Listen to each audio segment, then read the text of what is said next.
Hello everybody and welcome to the HyperX GT Sprint Series here, organised by IVRA. It's the Barber Motorsports Park round for round 2 of the fall season of this great championship. A track not used very often anymore, especially not in these cars, but if this race is anything like the last one we had 2 weeks ago at the Hungaroring, then we are in for a great show here this afternoon. My name is Ewan O'Leary, I'm alongside Nolan Rempel for this particular evening, and broadcast director, technical director Hugo Luis is behind the cameras as always as well. It's great to have you all along. Thanks to everybody who's tuned in here tonight. I hope you're going to enjoy the show as much as we're going to enjoy bringing it to you. And here is the calendar for this championship, which we've already kicked off, as I mentioned, Hungaroring 2 weeks ago. We're heading to home soil for me next 2 weeks, in 2 weeks' time at Alton Park. Then we go to the streets of Belle Isle, back to England again for Brands Hatch, and the final round is in Canada at the Circuit Gilles Villeneuve, Montreal. And then, of course, you can see the winter season is also going to be kicking off in the new year as well. Very much looking forward to that. But Nolan, welcome along. I know you weren't here for the first round, but it was, I can tell you reliably, it was very enjoyable. I thoroughly enjoyed it at the Hungaroring. It's a new circuit to iRacing, but this Barber Motorsport Park is not exactly a new circuit, but it might be new to these guys because, as I mentioned, and as we were discussing just before we came on air, it's not that popular and it's not used very much anymore. So it could be a little bit of an odd one for everybody. It is a little bit of an oddball circuit, isn't it? It's one of those tracks that isn't used all too often, and I think it does deserve a bit more recognition. It is such a fun circuit. It is fast, it is flowing and sweeping. It provides a very unique challenge, lots of elevation change with lots of very difficult corners. So to see all these GT cars getting set to sling their way around this circuit for about 2 hours in total race time, I am totally excited to see what we're going to be seeing here tonight. Absolutely, we've got 2 one-hour races coming up, and we'll explain the format to you in just a moment. But a little bit of housekeeping before we get underway here tonight. We've got a giveaway once again, as we did last week, which was a great stack of prizes, by the way. And you can win this week's prize, which is a Cloud Alpha Blackout Gaming headset, released to the world not very long ago, I'm told.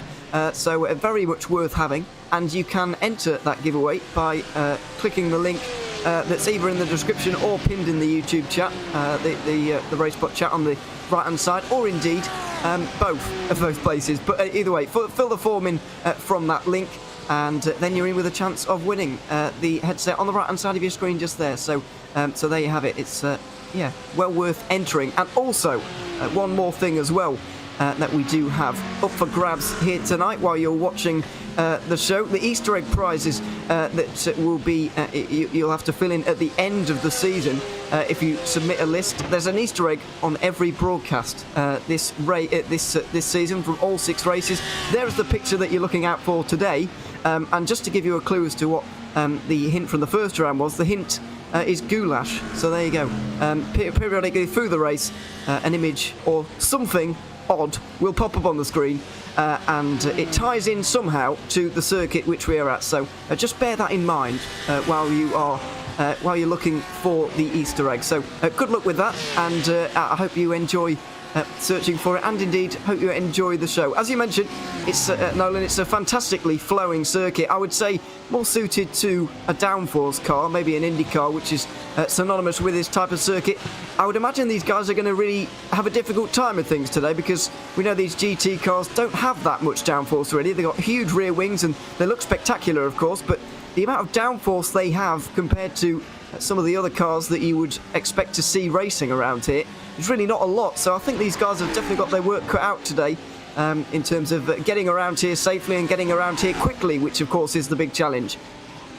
And of course, you talk about, the difficulty of the circuit. It is a 15-turn circuit, but that being said, it is not a very long circuit, which of course means the straights aren't necessarily long enough that you can get proper drafting runs all the way down them, like you can, for example, at that front straightaway at the Hungaroring just a few weeks back. And that means that the pit stops in these races, they could very well be the deciding factor. We were talking about this before as well. Those mandatory driver changes, those are going to be something to watch out for tonight as well. It could be a very key factor to how this race plays out. Either that or try to capitalize on other people's mistakes. Absolutely. It's not so much about what you do at your pit stop in the HyperX GT Sprint Series, but when you take your pit stop is crucial. especially at a circuit like this, and it will be at all of the circuits really, because none of them are particularly easy to pass on. But as you mentioned, very short lap, only 80 seconds, the best time so far, set by Team RSO in the 1:9.7. They're currently, after not having a great race at the Hungaroring, 13th in the championship standings, but getting off to a good start here today. RSO by G Performance have also gone inside the top 5, along with No Nonsense Racing, the other Team RSO car. And I didn't quite catch the last one, but we'll update you on the top 5 from practice. Why is that important? Because the top 5 from that session right there will be going straight through to Q2 without having to set a lap time in Q1 at all. Just to explain the HyperX GT Sprint Series format to you, we've got 2 15-minute qualifying sessions coming up. Q1 includes everybody apart from the top 5 we just had in the practice session. The top 10 times that we're about to say over the next 15 minutes go through to Q2, along with the top 5 times from the practice session we've just had. So it's a top 15 shootout for 15 minutes for Q2 to decide the top 15 places in the order for the first race, which we have coming up in about half an hour, 40 minutes time. So it's a unique format. I've got to admit, I thought it worked quite well at the Hungaroring. I quite liked it. And so what I did find is that some of the guys who got up there in practice struggled to get up to speed again. I'd imagine when you sat around for 20 minutes or so, as those 5 drivers are going to be doing, certainly I would find it difficult to get back up to speed again. But clearly, it doesn't really matter how you get into Q2, just as long as you get there, and then you'll be inside the top 15, which I imagine is going to be important at a circuit like this. And I think this means we could see some of those top teams not opting to push it as hard as they possibly can in Q1. They just want to get themselves up to the Q2 and get a time that's good enough to be up there. Save your top game for when Q2 comes around, because for the top teams, that is where it matters the most. They want to be able to get themselves, up into Q2, and then they can focus on going for the pole position. But there's no point in trying to go for pole in just Q1, when of course you have all of Q2 to also worry about. Yeah, absolutely. Just one new entry here this week compared to 2 weeks ago when we had the last round of this championship. Simtech Motorsport have joined us on the grid here today. I'm not entirely sure if they are with us right now, but they are their new entry at least. Oh yes, they are. In the number 7 car, Maciej Serhanak is currently driving that car and trying to qualify as best as he can for that particular team. And there is the new Audi on the grid, going through the awfully tricky turn 7, 8, 7B, turn 8 and turn 8A. That's wonderfully American, that is corner naming, but there we have it. It's an exceptionally tricky little section there. You have to bounce across the curbs and change directions while braking all at the same time. It's a very, very difficult section indeed, but at least these guys, or these cars at least, can cope with the curves a little bit better than most.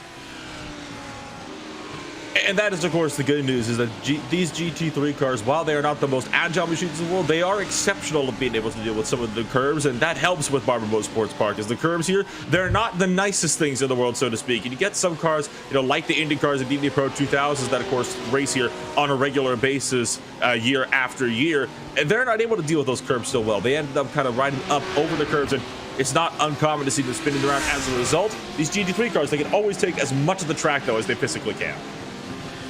Your Sims Esports going to the front of the boat with Eric Grove, who set the fastest time so far, and this is Bas Visser of Maniti Racing, the number 8 team, who are leading the championship by 38 points after the first round at the Hungaroring, because they went 2 for 2, winning both of the races. In fact, in Pro-Am and the amateur category, all 3 of those championship leaders are there by dint of winning both of the races in the first round at the Hungaroring. I would say that's a very difficult thing to do, and a very impressive thing, really, that we've managed to get 3 out of 3 there, because let's not forget, the top 20 are reversed. The top 20 overall are reversed for the second race, so for all 3 of those cars to be able to get back through the field and back up there is impressive, as Simtech Motorsport go for a spin here, and still on the racing line. Maniti Racing have been helped up there, another Audi as well. That is the danger of not having solo qualifying. It's everybody, every man for themselves, basically, out here at the moment.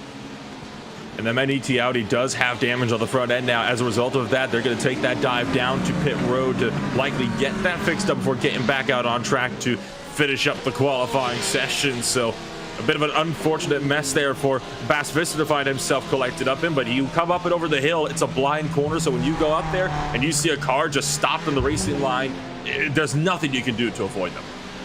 No, absolutely not, and the car behind didn't really have anywhere to go either, had to abort the lap as well, as RSR by Primus get up into first position there. Oscar T. Coper with the fastest lap time so far, 22 thousandths of a second better off than Pure Sims and Eric Grove, as we see Isaac Barkley coming over the line right now in the AM category, the number 7, doing a 21.9, which is going to get him 20th position for Kazar Sim Racing just for the moment, so improvements will need to be made for him at this point. At the moment, no real surprises, but we have got a few teams that we would expect to be up there still, having not set a lap time just for the moment, but there is still time, 9 minutes just over here left in qualifying, so still plenty of time for these guys. One thing I did enjoy, I have to say, about the Hungaroring, it was the different manufacturers that we had up towards the front in that particular race. In terms of the championship standings, we've got 4 different manufacturers in the top 5, and I'm happy to report that we've got 3 different manufacturers in the top 4 at the moment here at Barber. So GT3 category, wonderfully balanced again, and a great variety of cars up towards the front as well.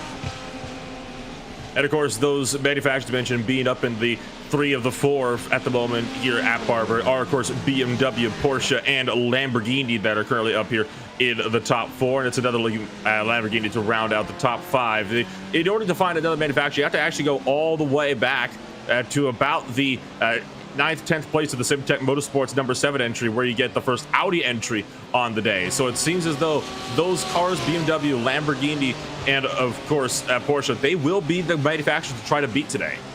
Yeah, and unfortunately you have to go all the way down to 14th to find the first Ferrari of the day, which is an awful long way down. But most of the Ferraris are indeed running in categories that are not the pro category, if you see what I mean. So there you have it. There's only 1 in the pro category for this one. By the way, on the left-hand side of your screen, if you're wondering why the colours of the numbers are a little bit different, it's not because your screen is broken. It's by design. Basically, the more purple it is, the more towards pro. So the brighter, or the more strong purple, I guess you could say, is a pro car. The slightly lighter purple that we see with the 51 and World of Sim Racing there, you see a slightly lighter purple for Pro-Am, and then basically white kind of colour for the AM drivers. RSTV Esports, the first of those, down in 13th position at the moment. So that's how you can keep track of the different subclasses. And of course, as we're just looking at this Lamborghini at the moment of Project Dynamic, you can see the P/A at the top right hand side of their windscreen as we're looking at it, indicates that they're in Pro-Am, and then Pro and Am will be in that same position for the Pro and Am cars, if you are trying to keep track of the subcategories here in this evening's race. It's very, very close though. I'm happy to report that the top 14 are separated by less than a second. I guess that is something to expect though, because it's a short circuit, as you referred to earlier, and it is a technical one, so things can go wrong fairly easily. So it is still fairly impressive to see this amount of cars in such a small amount of space. We're kind of in a bit of a holding pattern at the moment though, just over 5 minutes to go, and it seems to me that this bit of quiet is going to present a mad rush for track space and for lap times a little bit later on. When we get towards the end, everybody's going to want to be out there last, of course, so it's going to be a mad rush a little bit later on, as we see Thomas Cope getting things a little bit wrong through 1 and 2.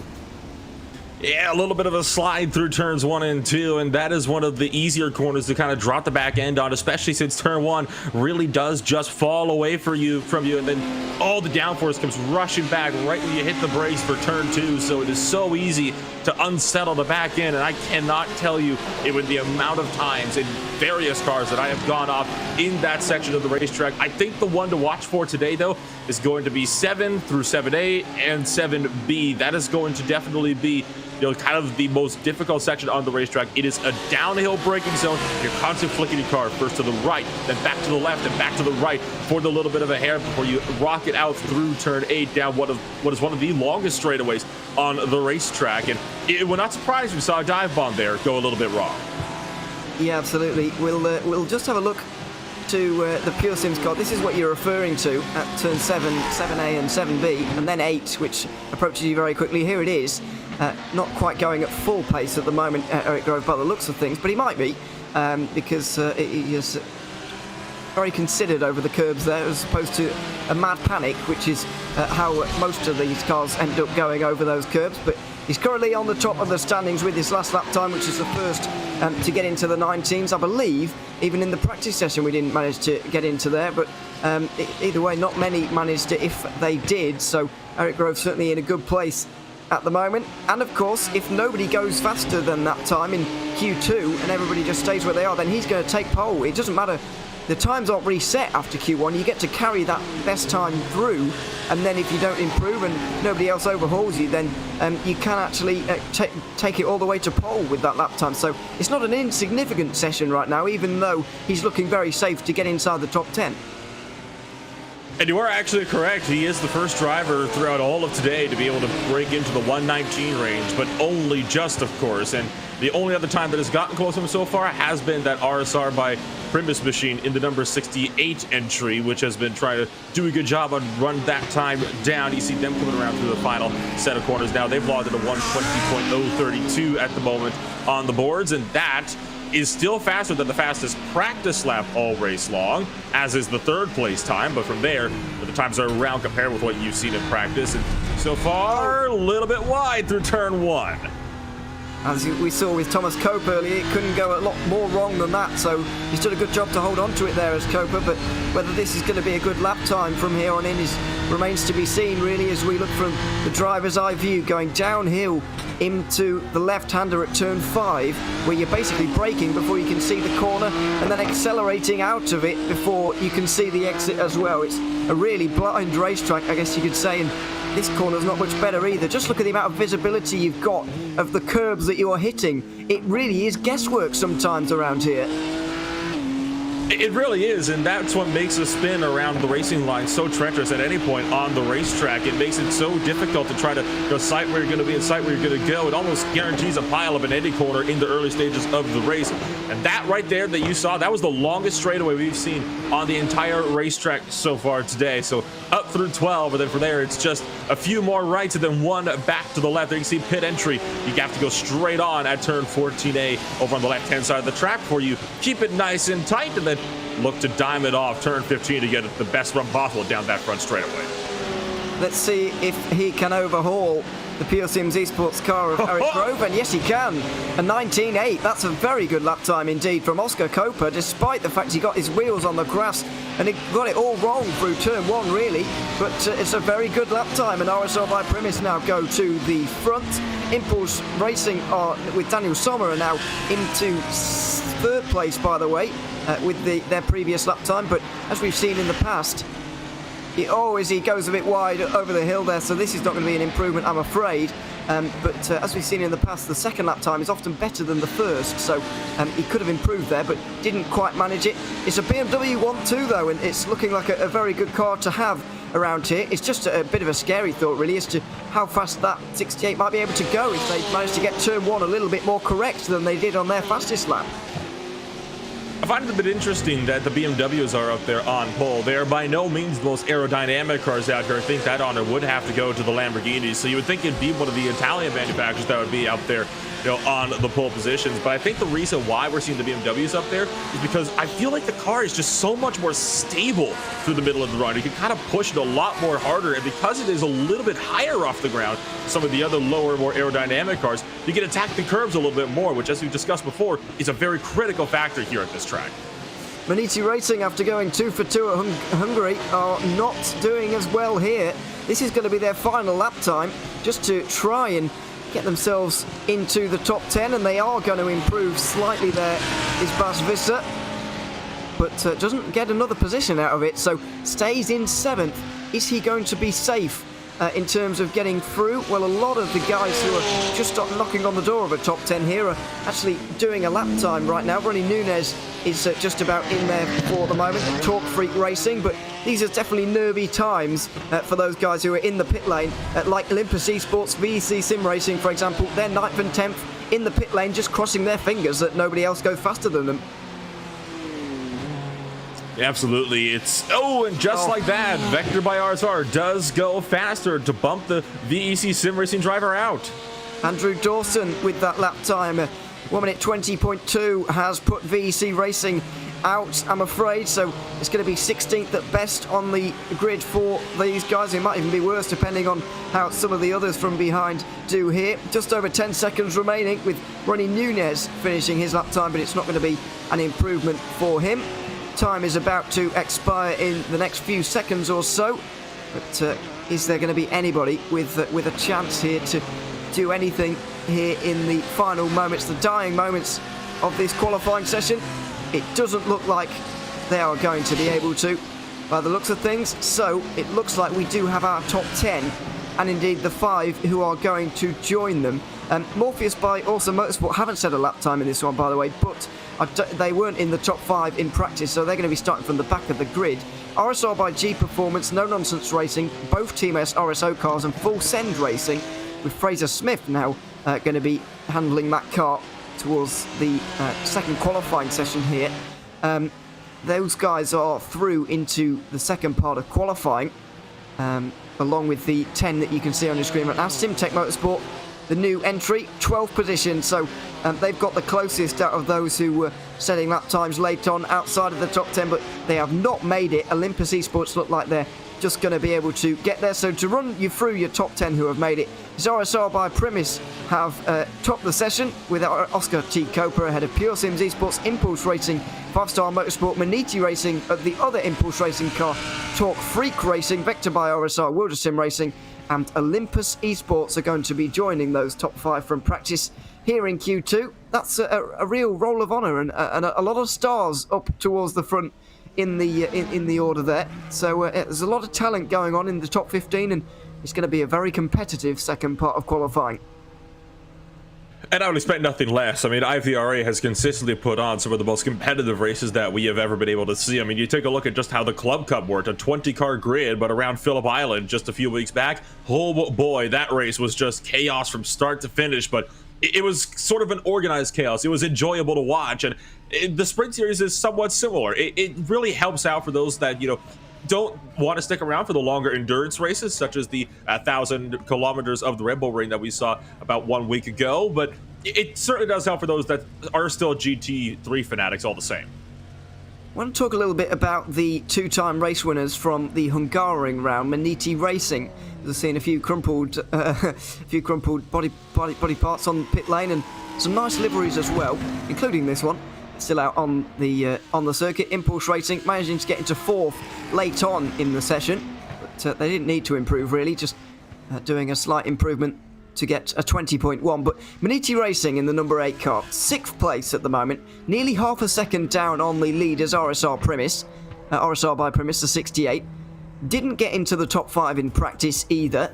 Now, is this a cause for concern for Maniti Racing, or is it just what the Audi can do? Because after all, they are the top Audi in this session. It does kind of make you wonder, doesn't it? Because it's worth noting that not all of these GT3 cars have the same characteristics. You will get some that are definitely, you know, a little bit more out there than others. For example, the McLaren, a lot more prone to oversteer, and we do see, you know, McLarens in the field here tonight. The BMW, obviously a very popular one because of the stability that I mentioned earlier on. The Audi tends to be good in a shorter run, but I think you might be right. That might just be the best that the Audi can do. You get some tracks that are more suited for your car and some tracks that are not. This might be one of those tracks that wasn't as suited for the Audis today. Then again, RSO managed to get into the top 5 in practice with 2 Audis, so maybe they know something that Maniti don't. Who knows? In this one, RSO did have a decent run out in the 198, 2 podiums for that RSO by 5-Star Motorsport car. Getting themselves into 2nd place in the championship, so that's a decent one. But the 197 didn't have a great day of things, I'm afraid. So they're a long way down in the championship. Just 1 more minute to go then until the second part of qualifying will get underway. We'll have 15 minutes and 15 drivers searching for the top spot here in qualifying, and who's going to be on the front row of the grid for this race. You're watching the HyperX GT Sprint Series organised by IVRA Competition. HyperX, the official gaming peripheral sponsor here, sponsoring this great championship. And yeah, it's going to be very good indeed. Very important as well what happens over the next 15 minutes, really, because we've already commented on how difficult it is to overtake. But that means that qualifying is going to be very high intensity indeed, and it's about to get all underway. The track cameras, by the way, as you can see, is being brought to you by Dougie Bird, who's got this got us all sorted out, and there's some wonderful shots. We had some fantastic ones, the Hungaroring, which is a new addition to our racing, of course, but this circuit has been around for a very long time on this service now. Not used as much as, maybe not you would expect, but certainly not used as much as some others on the service. As we listen to the roar of the Lamborghini getting underway. 15 minutes, 15 drivers, and a very important qualifying session for everybody here to get up towards the front and to try and lead the field, at least through race one, because you really don't want to be in the mid-pack around a circuit like this. And I think that's a statement that holds true even in qualifying. It's a statement that I think Fraser Smith of the Full Send Racing number 96 has taken to heart. He was the first driver to kind of lead the field up towards the green cones with 1 minute before qualifying got underway. So one of the drivers that was in the top 5 in practice will be the one to head them off for Q2 here. But you wonder how eager Impulse Race will be to try to look around him. But in fact, it will be Impulse Race to go for that overtake. They want to be the one to lead up the train. I imagine not wanting to be caught up in dirty air. Yeah, absolutely. It's not a case of, it's not like Monza here where teammates will be scrapping for slipstream and stuff like that. So you just get this kind of craziness that's going on. Everyone fighting for track space, and this is why I like qualifying sessions where it's not a solo qualifying. I like it when everybody is out there together because it just adds that extra dynamic to the event, and you've just got to have that extra little bit of bottle to try and get in the right position for your lap. Let's go once again then here for HyperX GT Sprint Series qualifying. It's the second part of qualifying now to decide positions 1, 2, 15. And Mats Husfeldt is one of those drivers who's going to want to get back up towards the top 5 where he was in practice. One of the Audis, one of the 2 RSO Audis who got through in the first part of qualifying, well, before qualifying even got underway in the practice session here. But he can't fall back on a solid Q1 time. That is the disadvantage he has right now.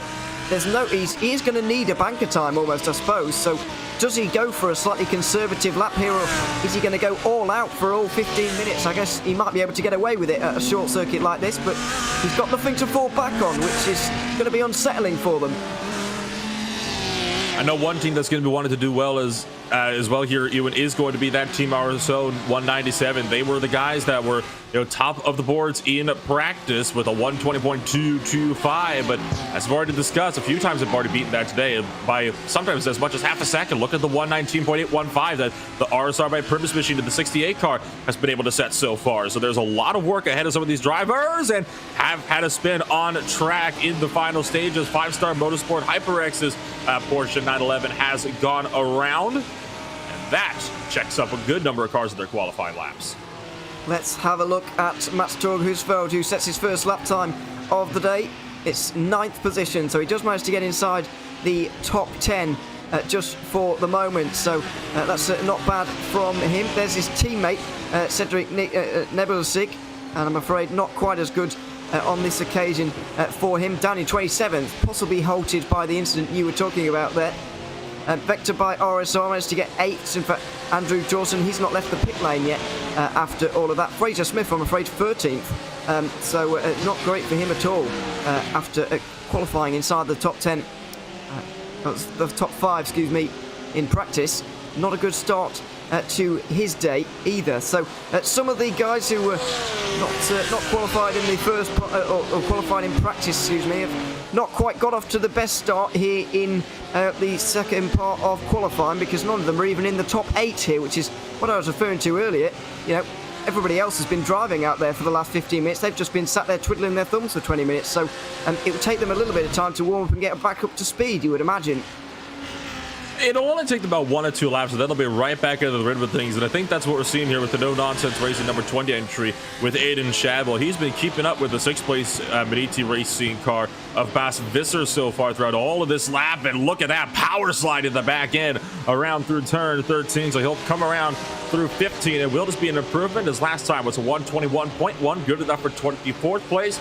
Bottom quarter on the boards. This time by, though, 120.498. That's a little bit more like it, but still a lot of work to go. Impulse Racing managed to get back, Full Send Racing into 6th position at the moment. Medici up to 5th in the last few moments as they're finally finding their feet here in this one. Bas Visser going a little bit quicker on this occasion. Eric Grove is still leading this qualifying session, though. He's just taken over the lead, from Oscar Coper. It's been such a to and fro session that it's changing almost quicker than you can say it. Oscar Coper, as we were calling on that, goes quicker once again, 11 thousandths of a second. The margins are so tight at the front, but it's BMW 1 and 2, RSR by Primus and Pure Sims Esports a class ahead of the field at the moment.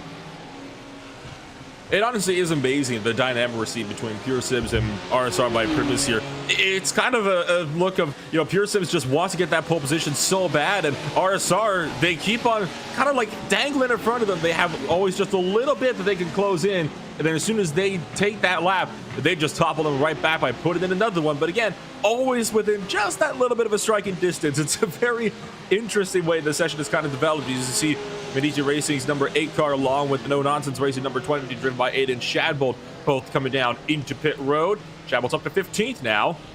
Medici still holds 5th place for the moment. They do indeed. Some of the guys who got top 5 in practice, I'm afraid, have not been able to do that well here in Q2 for the moment. RSR by G Performance with Mark McCormack, one of those as well in the 69 car. It should be a strong team. 5th place in the championship currently after a decent Hungaroring. This is the 171, another one of those cars, Vector by RSR with Andrew Dawson. He got through the conventional weight by going through in Q1 with a fairly late time. Qualified around 7th in that session, but has dropped a few places after that. He jumps up to 8th position now. Look at the improvement he made, though. He only made by 200 of a second as the 198 RSO car going for a spin out of the final corner by the looks of things. Sorry, the 197. Cedric Nibusek has not had the best start to this session whatsoever. It's been a nightmare for him. It certainly has, and he was one of those drivers that was looking to do good. He was top of the boards in practice, and so far he is 4th from the bottom. Take a look at the replay here, and I'm willing to bet pushed a bit too wide and clipped at the grass. Sure enough, just the 2 wheels barely hitting the grass, and that's going to send the car around. Noses the car into the wall, just barely. Managed to keep the back end out, which is the good news. It doesn't look like the damage was too bad, but it will have definitely overheated the tires as a result. So Nibelsek is going to have to try to reset and find some more speed. He still has time to make it work, though, in qualifying. He didn't even clip the apex at the final corner, which is a bizarre one. He didn't even... It was just strange, that, but there's no question about why he went spinning to the inside of the course, I'm afraid. Just that wheel on the outside, wheel on the grass, and that was it, really, for him. Daniel Sommer, then, in the 63. Impulse Racing and Gazex Racing combining in the Lamborghini here for an effort here in the HyperX GT Sprint Series. 4th place in the championship after a solid first round to this championship for both Impulse cars, I might add, because the other one was in 6th position after the first duo of races. And now it's time for the second round. We'll see if they can even move forward a little bit further, and this qualifying performance from Daniel Sommer would certainly indicate that they might be able to do that, but slightly getting things wrong over the curbs. That's where I would say there is a disadvantage in the Lamborghini compared to the BMW, which can ride the bumps a little bit better than that, I would suggest. I have to agree with you more. The Lamborghini is better at managing to maintain overall speed through the corners, so long as it doesn't hit the curbs. But as soon as it hits the curbs, that gap and the advantage just falls away, and that's something that Daniel Sommer is having to kind of manage here. Because the curbs are so big and they're so integral to what the racing line could be here, it's difficult to keep up with the BMWs up in front. And I think that's why we're seeing BMW 1-2 in a breakaway by 2/10 over the rest of the field. Yeah, it's quite a gap. but there are some BMWs a little bit further down struggling. So clearly RSR by Primus and Pure Sims Esports are also taking nothing away from them. They're also driving very quickly in their own right. Oscar T. Coper and Eric Grove, those guys who are absolutely on it. Just under 6 minutes to go then in qualifying for the second round of the HyperX GT Sprint Series organised by IVRA.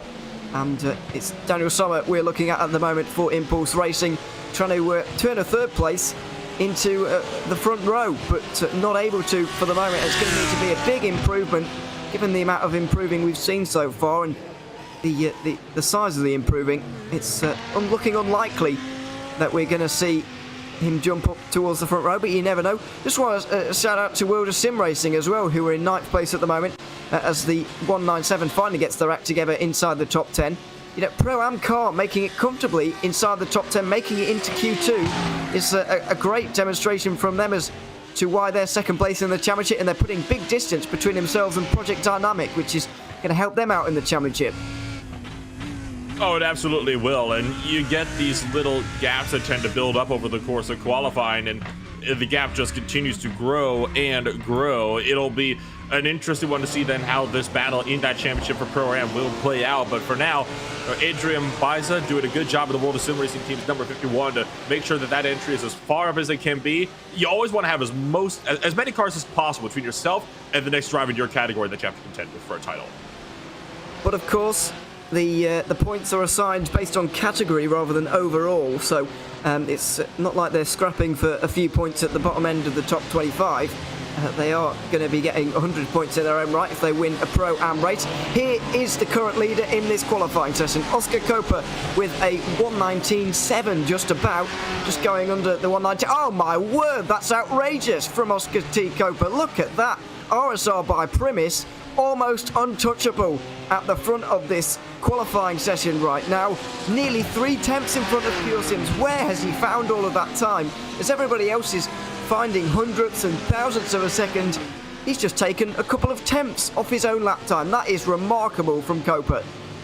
I'm going to go out on a limb here and say that Coper is going to be the driver to beat today. I think it's safe to say that they have all the speed today, and in fact might even be stealing some from some of the other drivers further down the field in order to maintain that speed. But it looks like Coper might be done with his qualifying, pulling kind of offline. I'll let a couple of drivers through. So we look on back to I think this is the 116 Pure Sims Esports machine, currently coming up and over the rise. They've been trying to close in that time, but they've got about a quarter of a second to have to reel in now to RSR by Primus if they want to properly go for that pole position, and they've only got 3 minutes to do so. They're only going to be able to log about another 1 or 2 laps here to get that done. Yeah, absolutely. Eric Grove then, what have you got? Is there enough to be able to clinch pole here already?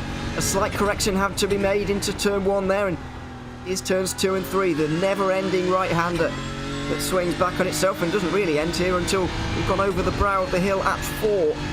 And there it is, down into turn 5, where you're almost braking before you can see the apex of the corner, and then accelerating out of it before you can see the exit as well. There it is, just opens out nicely. Looking fairly good for Grove right now, but fairly good is not going to cut it. It's going to need to be incredible this lap. So diving down through 7, 7A, and 7B, stepping the back end out and pushing really wide right at the exit of turn 8. I think that might be enough to cost them pole position time on this lap. They just ran a bit too wide, but vaulting up and over the curves, trying to desperately regain on lost ground. Into the sweepers at the end of the lap we go then, up over the hill once more, and into the final few corners at 14. The long right-hander, late apex, and then 15, the final turn. Here it is. Grove sets himself up for a good run onto the front straight. Is this enough for the pole position? It might be close here, but not quite. He doesn't improve on his best lap time. Going to go again. It's the second lap, which is sometimes faster, so maybe there's still hope for Pure Sims. And of course, when that clock expires, you do not have enough time to set another lap in. So this will be the final attempt for Eric Grove to try to take pole position away from the RSR by Primus machine. And Grove has got to pull out all the stops here to try to get that lap time. He's not going to get another attempt. This is the one and done deal. So if he's ever going to get that pole time, it has to be now. This is the crucial section of the racetrack. How does the BMW handle the bumps on this occasion? It looked a little bit better that time from the off-board cameras at least. It looked a little bit stronger over the curves. This is the flat-out section, 9 and 10, the sweepers, and then 11 and 12, where you do have to think about it a great deal more. But coming to the end of the longest straight on the circuit, even though it is not very long at all in reality. The final technical section is coming up, but it might not matter for Eric Grove. He goes onto the grass on the left-hand side of that turn. Is he coming into the pit lane? Yes, he is. So RSR by Primus look like they have this one. Daniel Sommer is the only other driver out of the top three who's actually out there at the moment, but it would be a near miracle for him to be able to get anywhere near these guys. Not enough time for RSO to set another lap time here, and some of these guys will certainly be disappointed with how this has gone, because the likes of RSR by G Performance only managed 14th despite being up there in practice. You know, there'll be some disappointed drivers certainly down the order. A disappointing performance for some drivers, but the good news is they have got 2 one-hour races to try and make that up. Absolutely, they have indeed. That is qualifying then for the HyperX GT Sprint Series organised by IVRA, the second round of the fall season at Barber Motorsports Park. It was very exciting indeed, but Oscar T. Coper is going to be the leading car alongside Eric Grove on the front row. It's an all-impulse row 2 behind. Then Maniti Racing, 2 weeks ago's double race winners in 5th, ahead of Full Send Racing, the first of the cars who managed to qualify into Q2 through the practice session. Then in 7th position, it's going to be Team RSO, another one of those cars who got through in the same manner. 5-Star Motorsport alongside them. Then it's Vector by RSR and World of Sim Racing, the first Pro-Am car. Torque Freak Racing and Team RSO by 5-Star Motorsport. Max Torque Husfeld in 12th position. Thomas Cope, despite his little spin through turn 2, is 13th, ahead of Mark McCormack in 14th. VC Sim Racing just missed out on the Q2, they're 15th, ahead of Simtech Motorsport, the newcomers. No Nonsense Racing disappointed with 17th. Project Dynamic, another of the Pro-Am cars, in 18th. Mad Performance by JR Team are 19th, ahead of the final of the Impulse Racing cars. BSTV Esports are 21st, ahead of Westwood Racing Esports. The second of the World of Sim Racing cars are 23rd, ahead of Rusty Spatulas, who are 24th. Kazar Sim Racing are alongside Oblivion Racing on row 13, ahead of V Races and the other Kazar Sim Racing car. Then Isaac Barkley rounds off the final of their fleet with Olympus Esports in 30th. Finally, Awesome Motorsport Group, VC Sim Racing and Awesome Motorsport Group Part 2 are in 33rd. That's not their actual name, but Stefan Scheller, is their final man lining up on this grid. It's a full formation lap on this occasion. The pace car pulls away. It's BMW on the front row, Lamborghini locking out the second row. And it's a fascinating prospect, this first hour race here at Barber Motorsports Park. So 33 cars getting set to duke it out around this 2.3 mile, 3.7 kilometer circuit, and it should be a fun one indeed. I have a feeling though, that race 2 is going to be certainly quite hectic. You've seen just how fast that RSR by Primus machine is today, and that means if he ends up winning this race, he's starting from 20th place for race number 2. Remember, the top 20 do get inverted from this race, and that means he's going to have quite the fight up to the midfield in race 2 in the early run. There are the weather conditions just for the moment. 23 ambient, 25 out there on the circuit with a little bit more wind than usual, but nothing major. And the humidity is not anything to write home about either, really, at the moment. Just talking about the first lap that you were mentioning there, you know, we know this is a difficult circuit. It's a narrow circuit, tricky on your own, but it's a flowing first few turns. So are we going to see absolute pandemonium through the first opening of this race like we did at race 2 at the Hungaroring, or is this more of a circuit where you can flow your way through and settle into the race a bit more? I think it's going to depend on how those front runners navigate the first couple of corners, because that long straightaway down to 7 and 7A, it does have the potential to get crazy, especially if you have some faster guys that have good runs out of these hairpins trying to dice their way up through the field. Coming through 9 and 10 on the formation lap right now. The lights are off on the top of the iRacing pace car, and so we are going to be going racing this time.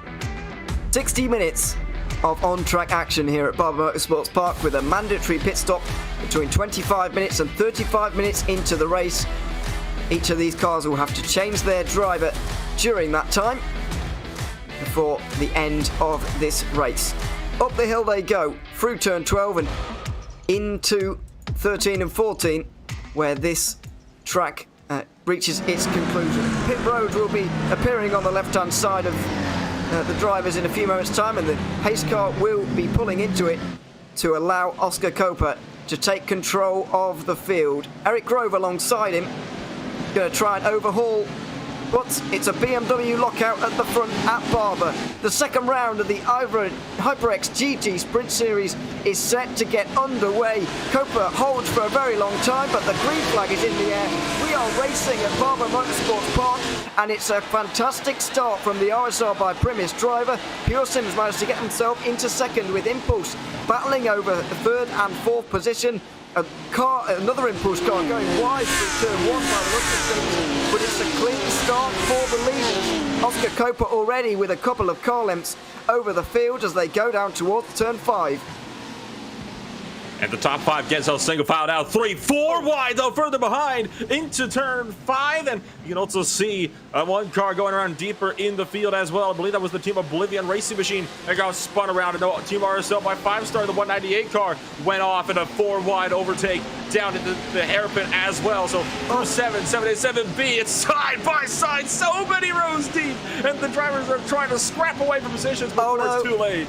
And there's a half spin there and a real spin for the Ferrari in the background as well. It's a messy start for those in the midfield and towards the back of the field. And there's another car going around the 87, possibly into the barriers in a big way there, I'm afraid. Dear oh dear, that is not what we like to see at the start of one of these races. It was Westwood Racing Esports who went around, we saw in the Audi there, into the barriers. Side by side doesn't often work at this venue. It's such a difficult circuit to manage it at, and I'm afraid towards the back of the field we have seen a few incidents, but it's been very clean for the leaders. As you can see, it's not settling down in the midfield though. It's just, there's a lot more up for grabs back there because there's a lot more positions to be gained, and likely a few drivers who are disappointed they found themselves so far down in the first place. And of course, you take a look back at one of those battles that has been picking on it up. And speaking of which, there is another car gone around. It's one of the Porsches, the Quasar Sim Racing Machine of Isaac Barclay in the amateur category, having a big slide of the Porsche. I believe that was around through turns 1 and 2, but it is still complete pandemonium up in the midfield. And you can see getting a little bit more orderly up in front as they duck on down through turn 7 and 7A. I think the Torque Free Racing Q-Speed machine might have just gone a bit too wide, could have a slowdown penalty, and I think might have a slowdown penalty. Looks like they might have just barely gotten away with that. Thought they cut 7A just a little bit too close, but look at Olympus Esports close on up, and holy cow, they do have a slowdown penalty as a matter of fact. As you can see them having to serve that there, they're going to be losing 3 or 4 positions. That was a bit of a risky move though, slowing down when you have a driver so close behind you like that. Yeah, it took him slow down to quite a literal sense there, I'm afraid, for Torque Freak Racing. Dropping outside of the top 10 now as down the inside. That's No Nonsense Racing going up the inside of Project Dynamic through 14 as we look back to one of the RSO cars, I believe, finding its way a long way down here after the opening lap. I think that's the 198 finding its way a long way down. Yeah, Mats Husfeld has not had a good start to this race. It was two third places 2 weeks ago, but not the same on this occasion. Let's take a look at Impulse Racing on the lap 1 first of all. 3 wide into turn 1, just didn't fit basically. And just got muscled out a little bit too wide. That sent the Impulse Racing driver so far down the field. And here is the spin, I believe, from the Ferrari. Oh, got into a big of the BMW. That's a huge hit into the inside wall. Quite a lick for the Oblivion Racing driver of Martin Tilling. And it was just up in front where we saw that 4 wide overtake. And we'll take a look at that 4 wide overtake now. Look at this, going for 3, and then it's 4. And that says the Team RSL by 5-star driver way too wide. That's exactly how he's dropped so many positions in the opening of this race, and this is another spin, I'm afraid, for Oblivion Racing, who have got some bad suspension damage, as you can see, and it's difficult to cope with, it's fair to say. So there's another spin for the 164. Let's have another replay. Isaac Barclay, how did he end up on the outside of turn 2? Well, just a quick glancing blow with the Ferrari, and then a bit of a heavier one with the barriers there. As down the inside, the other RSO car having a great time of things into turn 3. My word, that was a full send on the full send racing car, as we've got a BMW 123. Impulse have all of a sudden been displaced by everybody else. The Lamborghini is falling backwards, RSO moving forwards, or trying to at least, as full sender on the inside line trying to defend, late braking, outside line. It's looking pretty good actually, because this corner does open out to the outside line, but it's not quite enough. He can't quite get down the inside for turn 7, or can he? It's not a bad exit from the Audi. Maybe there's a chance here. They're going to go side by side into the most dangerous corners on the racetrack, and RSO are onto the podium. I think that was a wise move from Fraser Smith of the Full Send Racing Machine to try to back out of that one from the middle. There was no way he would be able to fight that one around the outside line through 7B. But he is going to be able to reel that Audi back on in. And look at how much he closes up in a sprint up towards turns 9 and 10. Just kind of dabbling with the brakes just a little bit, and up and over the rise for the final couple of corners. Starting to break away from the Impulse Racing Machine down in P5 now, just in behind. And it looks, though, like Team RSO will be up in the 3rd place, just barely for the time being. It was briefly a BMW 123 there, but things have all changed all of a sudden. Impulse Racing were looking very strong in 3rd and 4th in qualifying, but not so much anymore, I'm afraid to say, as RSR are down the inside of 5-star here, looking at things. 9th position this battle is for right now, and the 69 car can't quite get through. Teammates in attendance behind as well, with Vector by RSR in 11th. Up through turn 4 and down towards 5. There might be a chance for a dive, but not for the moment. Too early on in the race for that kind of thing. 5-star just briefly defending it as well. So things might start to settle down in the next few moments after a really crazy opening. Things might start to settle down, but what it has done is allowed the 2 leaders to get a massive lead over the field. It certainly does. I mean, take a look at the gap, like 5 seconds from 1st place just down to 3rd alone, and it's still only half a second between them as well, so the potential for the race lead battle to pick on up as well is certainly there. But all the chaos we've seen is in the midfield at the moment. It's been all these drivers trying to get whatever spots they can early on, not wanting to give an inch with each other. That's kind of allowed for the top to be able to break away as they have. And you can just see the Porsche 5-star going a bit too wide out through turn 12, and that allows for the RSR by G Performance Machine, driven by Mark McCormack, to try to close in the gap ever so slowly behind in the BMW. Been a good start from McCormack actually. 4 places gained already in this race, equaling that total of Team RSO and Olympus Esports with 5 there, making a very good start already. But a couple of the guys have made better ones than that. Awesome Motorsport Group up 13 to 18th position at the moment, from outside of the top 30 off at the start. So a great opening 5 or 10 minutes from those guys. And you can be sure they're going to be attempting to push on even further from that. It certainly has quietened down after the opening moments of this race, though. BMW 1-2, well, I'll say that. There's still stuff going on a little bit further down. Garrett Thompson has managed to get up into 19th position. And there's a lot of defending even into turn 7 here, side by side through here. Not advisable, but can sometimes be done, although they stick single file just for the moment. These kind of midfield battles are likely to carry on throughout the rest of the race, really, with everybody trying to get involved with them. And yeah, rusty spatulas, that was all over the back of them. Nuno Costa, by the way, as we see in the replay there, for V Racers, just having a quick spin, unfortunately. We continue to watch this battle for a 19th heat on up, and I can tell you right now, that BMW behind him is getting a little bit frustrated being stuck. The BMWs are so much better on the acceleration than the Porsches have been, and Rusty Spatula has been trying to utilize that in fours, but the problem is Garrett Thomas has just been so much better through the corners to try to keep him in behind. And you look back at the Impulse Race 256 that went off on turn 1 in just the last lap, under fire from the our Sim Racing Hydra machine to Johnny Waters down the inside. He goes into turn 1, and once again Impulse Racing goes wide in the run towards turn number 2. The 256 will try to fight back, though holds on from the Team RSO 198 Audi just in behind, and they have lost spot though up to Morpheus, driven by Stefan Schella. So the 72 car could be under fire in just a moment, but before that will happen, it will be Impulse Racing once again under fire by the RSO Audi down the inside of turn number 5, and it looks like that battle will go down to turn 7.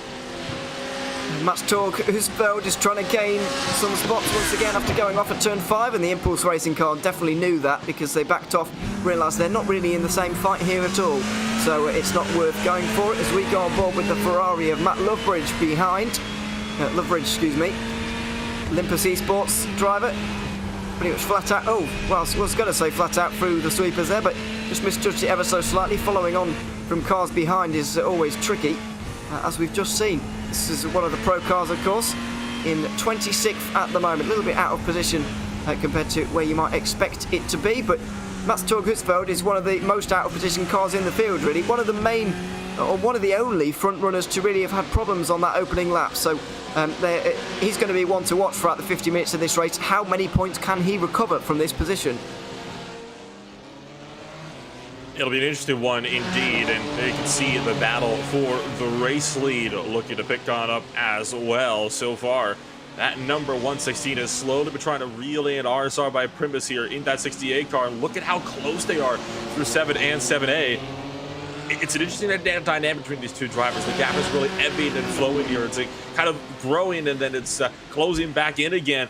You wonder at what point will Eric Grover, that Pure Sims esports machine, be willing to kind of send one up the inside if he can get close enough? Yeah, absolutely. I mean, is he going to just settle for this kind of gap building situation which they have at the moment and let his teammate do the work in the next part? I guess the advantage he does have, and this is what we do tend to see, the first half of the race is more calm and considered. You've got to figure out, how you're going to attack this race. But we don't often see the wild moves that we do in the second half of the race because you've got that pit stop coming up. To be honest, if I was Eric Grove, I might wait until the pit stop to try and do something, go a little bit longer, pitch a little bit shorter than the car in front, the RSR by Premise car, as we see side by side with Olympus Esports and Maniti Racing, who have dropped down to 8th position now. But, what are Pure Sims Esports going to do? Are they going to wait until the pit stops and kind of try and jump them in that way, because it's a lot more lower risk than RSR Primus? There's a lot to lose if they make a full send move at this point. I would have to agree with you on that one, but that being said, if it goes wrong, there is a lot of time to be able to make that time back up as well. 48 minutes left in this race as opposed to what could be a 15-minute run later on if that move comes a bit later on in the race. But I think it is a little bit wiser to kind of back off a little bit in the early stages, kind of let things settle themselves out, let your teammate do a little bit of the work. I think you kind of put it in perfectly right there. So, and it does look like the Pure Sims esports machine is going to be trying to take that kind of mindset, as you see that gap extending now to about 6-7 tenths of a second. That's the largest that gap has gotten all race long so far. Yeah, you're certainly right about the gap ebbing and flowing, what you mentioned a couple of moments ago, because it's just, for no apparent reason, it's just yo-yoing about a little bit, but not too concerning for either of those cars really at the moment. They're just building the gap to the likes of what you can see on the right hand side of your screen, which is a lot of battling going on, I think it's safe to say. We saw Olympus Esports and Maniti Racing going at it into turn 1 last time around, and you see in the background here some more of those cars fighting it out, this time over the 13th position. Project Dynamic, which is now the highest of the, second highest of the Pro-Am cars, with VC Sim Racing currently leading that category, just a couple of places on the road up in front of them. Unfortunately, the 51 Wood Sim Racing car, I don't think even took the start. I think they've had problems here. So, that's a real shame to see for them. And, this is now the battle for first between Project Dynamic and VC Sim Racing, unfortunately no longer involving World of Sim Racing.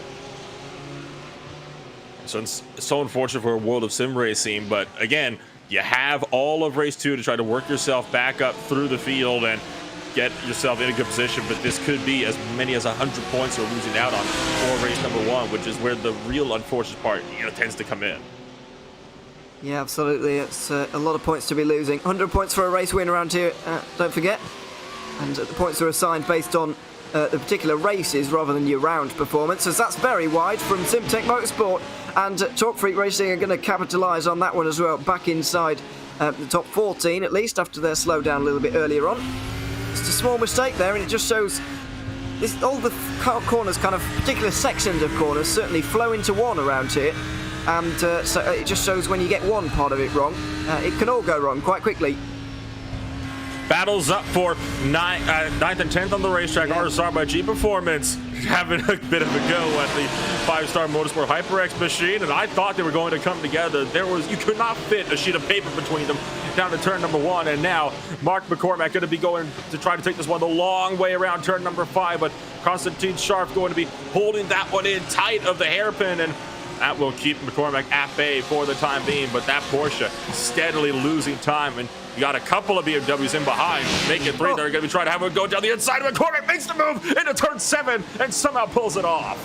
Well, I'm amazed he got that stop. That was incredibly late on the brakes into that corner there, but he's managed to get it done. And 5-star Motorsport is going to sit back and applaud maybe, because that was fantastic from RSR by G Performance in that 69 car. The 5th place in the championship at the moment after picking up 120 points from the Hungaroring round, and certainly on their way back towards the top 5 again. Not a strong qualifying from them really, but they're marching through the field in the race now, which is where the points are earned, of course. And 5-star Motorsport, I'm afraid, going backwards with Vector by RSR now close in attendance. There's BMWs everywhere for this Porsche at the moment, and it's making their life very difficult, I have to say. Here it is into turn 1. Vector by RSR just having a look, but not making the move yet. And the reason why, 5-star lost so much time is because they're so much faster through those last few corners than these BMWs are. And the fact that they were so much faster actually kind of scared Sharp a little bit out of line, and that's what caused him to kind of go a little bit wide. We see a replay of a no-nonsense racing spin by Jacob Peterson. That's a dangerous spot on the racetrack to be parked at. It takes the wise move, backing off of the racetrack up into the grass to wait for some clear air. So good move on Jacob Peterson, the pro driver, to be able to back it up a little bit and wait for there to be a proper gap instead of just sitting on the racing line as he had been. That could have ended very badly actually for everybody, so yeah, props to him for backing out of the way. Here's the Rusty Spatulas car, which did make its way inside the top 20, but they're not anymore because of this right here. Oh, that was unnecessary as well, hitting it back into the back of the wall there. And they get back going again at least, but that's going to cause them some unnecessary damage, unfortunately, and you do need your rear downforce around here, there's no question about that. You absolutely do. I mean, the downforce just plays such a big role. What little you have in these GT3 cars, and you need to utilize every little bit of it, and that's what that Porsche was trying to utilize as well. Is a bit wide through the final corner goes Andrew Dawson to the Vector machine to the 171. They have begun to slowly break away for the cars just in behind, and in fact, just behind, Torque Racing down the inside and makes contact with the VC Sim Racing machine, and they both go around.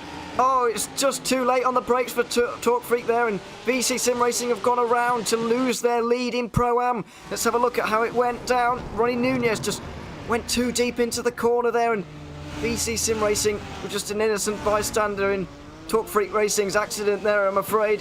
It kind of looked like even before there was contact, Ronnie Nunez was losing control of that car, so yeah, VC Sim Racing are going to be exceptionally disappointed because not only have they lost their lead, but they've actually dropped out of the top 3, I think, in that category now. So, yeah, you've got a feel for them. Oh, they got big suspension damage as well. They're trying to just struggling to hang on to. They're trying to lift the car around to pit road, but I tell you what, VC Sim Racing having one heck of a time at the moment, just trying to keep the car on a track, and you'd see that Porsche machine looking to just be able to get some time in clean air. There is the VC Sim Racing driver. You can see, look at how much it's wiggling around. You can't even keep it in a straight line. Oh dear, this is not nice. This is not nice to see. And it wouldn't be nice to drive either. Trying to figure out how much suspension damage there is as well, I think, by kind of weaving from left to right, and also trying to control the car by doing that, of course, as well, which is obviously quite difficult, as you can see. Back inside the top 20 for Mats-Org Husfeldt, who's done a good job of getting his way back through the field. Mostly Pro-Am and Am cars, so it won't be gaining him too many points, but as he gets up towards the front here, he will begin to gain points on certain cars, as you'll be able to see very shortly. It's always difficult to do a recovery drive like that, though, especially when you haven't started at the back and you've made a mistake that's put you at the back. Difficult to kind of put that behind you and recover, but Husfeldt has done a good job of it. They certainly have, and these little mistakes, they can definitely be learning experiences, and I can tell you right now that they have been doing a lot of learning today, but they have been doing such a good job on trying to work their way back into the field, which is what you want to see. Don't back out just because you have one mistake. Pick yourself back up, work your way back up through the order, learn from your mistakes. That is what they've been doing so far all day long, and Garrett Thompson, You see trying to fend off Mats Torg, Husfeldt just in behind. So the Team Marceau driver a bit wide, and the Audi onto the grass. He manages to save it though. My word, that could have ended in tears, but he's managed to keep it on the straight and narrow, fortunately. Going up the hill through 12 and into 13 and 14. Let's see, that Porsche looking very strong on the back of him right now as well, which is going to be a little bit worrying. 72 car trying to go, oh my word, trying to go right around the outside, inside for the final turn at 15. Fantastic driving there from the 72 car. Morpheus by Auto Motorsport. Stefan Scheller at the moment with that one, but not quite able to pull it off. It was a good attempt, but not able to just for the moment. Vector by RSR, by the way, got through on Vector on 5-star Motorsport, as we've got a car off just up in front of them. Getting back on, Johnny Waters for Kazar Sim Racing had a fantastic start to this race, but I'm afraid that mistake has cost them a fair few positions, and now they're under pressure from all kinds of cars. And unlike what we've seen earlier, there was a self-inflicted error through turn 1. Just kind of stepped the back end out and managed to recover it nicely. It could have been a heck of a lot worse for them, as we've seen with a couple of other drivers, most notably the Spatulas team earlier today. And I can see Olympus Esports going to make one down the inside of 7 on Impulse Racing. And that's going to put that number 64 car up another place. It is indeed. We see into 9 and 10 again. This battle continues between all of these guys, and it is important, really. Second place in the championship back here, let's not forget. I know it's early, but 2 third places for this RSO car on your screen right now, as that's a rejoin. Could be another Kazar Sim Racing car, that one. Dropping down the order, but let's wait and see on that one. One of the Porsches, anyway, dropping down the order quite dramatically and getting overtaken again. Oh, dearie me. A number of mistakes starting to happen. So cars weaving around trying to gain the positions when they are presented with them. And yeah, my word, this has really turned into a very chaotic fight indeed at this point. Yeah. It really has. Oh, sorry, go on. I was going to say, it really has been a chaotic fight so far, especially here in the midfield. I mean, it's just non-stop action wherever you look, so you don't quite know where to look at some points, because when you look away from one battle, another picks up somewhere else. But look at the front of this train. Team RSO tried to find the inside of the Kazar Sim Racing machine up into turn number 5, but that move didn't go anywhere. And every time a group gets side by side, especially at the front of this field, it just allows everybody else to close right on in. Yeah, it's not helping the situation, certainly. Mats Torg Husfeldt really wants to get out of this now, and he might be able to. Into 9 and 10 they go. Or through, flat out, but despite this being the longest straight, it's not a great overtaking opportunity at the end of it, so he's got to stick in behind, but he takes a nice line through 12 there. Maybe there's a run, but he's not really strong enough through that section. You see the way the Audi is through there. The Porsche is able to send it in really deep into 14 there, and it's really crucial that he stays close through here, but he's just not able to by the looks of things. And the Porsche is just so much better through some of the more medium-speed corners we've seen throughout this race, and it's what's kind of hampering the ability to go for a bit of a fight here. So you have to always take that into account, that different cars are stronger at different points of the racetracks. We talked about the BMWs being really good at the apexes, where they're able to vault up and over the curves to gain as most time as possible. The Porsches have been just actually they've been excelling expectations in the final sector of the racetrack, where it's a bit more of a flowing section as it is in the first. You need to be able to maximize every piece of performance where your car's best on track, and so far some of these Porsches have been doing the absolute most that they've been able to so far this race. Very good traction for the Audi, but if you don't really have anywhere to use it, then it's going to be very difficult. Look at that! Look at the way you can turn off of the corner there and just accelerate where the Porsche can't. Into 9 and 10, they're going to go side by side. Husfeldt on the outside. It looked like the Porsche just backed off a little bit there, really. And so Garrett Thompson's just going to give that one up at this point, because they're not fighting for a position in Pro-Am after all. Thompson just tries to stay out of the way of everybody now, as they're all trying to come steaming through. Another one goes down the inside of Stefan Scheller, who's making a fantastic race here. The other Kazar car is able to let him into the train, fortunately, but that was a nice move from Husfeldt, using the strengths of the Audis to perfection. Like I said, you got to take these spots wherever you can, and look at already how big of a gap that Team RSO has been able to build up as well. They're just so much better than the Porsches in a lot of the places on the racetrack. It was just those few very critical corners where they were losing time and being kind of stuck behind. But now that he made that pass, I have a feeling we're going to be seeing that Audi starting to rocket away with the lead in this little train here. Looks like it. Certainly got the pace over them for the moment. As we go a little bit further forward to Impulse Racing. Now, they've not had a great race. 3rd and 4th on the start. Now 5th and 7th, I'm afraid. So constantly going backwards, and Olympus Esports, are next to try and get through on Impulse. We know how strong the Porsche is through turn 14. No! Let's hit the back of Impulse, and the pit window's not open yet. They've been forced into the pit lane. Oh my goodness me. Are they going to have to just drive through it? I'm not sure he knows what to do here. Our man in Daniel Sommer in the 63. He's slowing down on the pit entry there as if he didn't really know what to do. It looks like he's going to have to drive through here.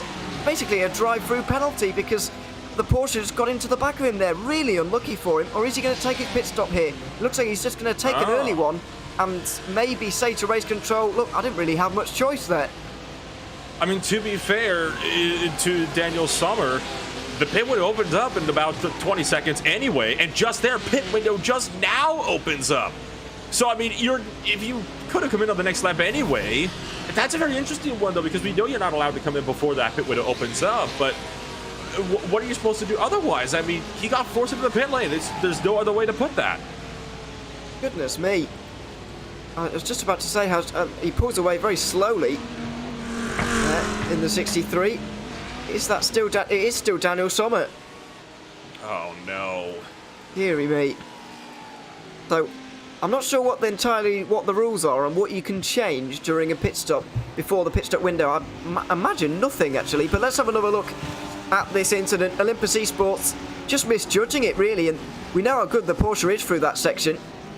You know, there was just too much speed being carried by the Porsche there. And Impulse rear-ended, forced into the pit lane. Super, super unlucky for them. But we go back up front because, as you pointed out, the pit window's now open. What's going to happen between these two? They had the opportunity to come in last time around, decided not to take it. What do Pure Sims do to try and win this race is the big question now. I think it depends on which of the drivers they have in their car. Do they have the one that's a bit faster? Do you have it that's a bit slower? Because each team has that one driver that is always going to be that little bit quicker. If you have the fastest driver still waiting to get into the car, I would say get them into the car as soon as possible. That way you can try to gap the guys that you're trying to race with as best as you can. But Oscar Koper, we've seen how fast he can be today. So if you're the driver that is the faster of the two on your team, then the best move for you would, I'm going to be quite honest here, stay out as long as possible so you can gain as much time with the faster driver in the car. Yeah, that's a very good point. Just depends on who is the faster driver, and if indeed they're equal, then there might be an opportunity for a little bit of a changing up of the strategy. Not too much in terms of pitting going on, has to be said. A number of cars are, if not out of the race, then at least wounded in this one. To my knowledge, about 8 cars have been halted at the very least in this race. Well, actually, that might be a little bit too many. Maybe 4 or 5 have been halted in this one due to unscheduled pit stops, etc. Because the pit stops are now commencing. Impulse Racing's Daniel Sommer now it's still out there. Well, his pit stop time was normal, but he didn't make a driver change, so I wonder if he did everything he needed to do apart from driver change, but I don't think you could do anything when you're not in the mandatory pit stop window, so yeah, that's really unlucky for them anyway, and they're going to have to try and recover something. But, you know, 4th place in the championship after, you know, a strong team, and if they can't find their way inside the top 20, then the whole weekend is ruined almost. It really is, and it's such a big shame that they ended up in this position in the first place. I don't think they deserve to be in this type of a situation, and you wonder just how aggressive, you know, their teammates might be in trying to regain lost time in race 2. I think it's safe to say the race is effectively over for them here in race 1, but there is still an hour-long race left to go, and you never know when it comes to this type of racing what you might see in the later portions if tempers run high. Absolutely, and what are their teammates going to do here with the Olympus Esports car? Because it's Impulse versus Olympus again, but obviously different cars on the situation. Race control have clarified, by the way, that Impulse will still need to come into the pit lane to make their mandatory pit stop because they were outside of the pit window. Exceptionally unlucky for a real great team, but it's just the rules are the rules, I guess, and they've got to stick by them at Race Control. As 5-Star Motorsport, of the front runners, are the first to come in. RSO by 5-Star also, excuse me, into the pit lane. So as we're just approaching halfway in the pit window, we're starting to see the first pit stops. Often when we see the first pit stops, we see a lot more coming very quickly after that. So expect a very busy pit lane soon. You can see the driver change taking place for both 5-Star and Team RSO just in behind. So Maximilian Fritz is going to work his way up into another spot, and it'll be Niels Benedict going to be working his way into the car just in behind. So a couple of more drivers opting to make those driver swaps. And of course, you do need to make a mandatory driver change in these pit stops. So the strategy obviously says, make that driver change as soon as you come on in. Unfortunately, Fritz has come out right behind a BMW, the Rusty Spatulas GT3, who still has that damage from an earlier spin, and the 313 will pull aside and make room for 5-Star to go down the inside. And there is, of course, P4 coming in just from pit road, and you can see just in behind them another one of the impulse machines coming on in as well. So Olympus Esports' Thomas Cope is into the box. I do believe for the 46 machine, this means we will be seeing Lyubov Ozrestovskaya making the trip into the car now. You will indeed. This is the view from the pit wall, and Team RSO leading a number of cars down here onto pit lane. RSR by G Performance included within that as well. Steve revving the engine, getting ready to go in the main shot there, and finally they do leave the pit lane in the 197 car. Are they going to be in any clean air though, Robin Huss? Is he going to be in clean air? No Nonsense Racing have just got out in front of them, I think, of Jakob Pedersen having not stopped yet, but it looks like he's going to be okay mostly for clean air, and he is indeed. He's got a couple of seconds up in front, and that's also something you have to factor into your calculation when you're making a pit stop here. Am I going to be in clean air when I get out of the pit lane? Because if the answer's no, it's not really worth pitting.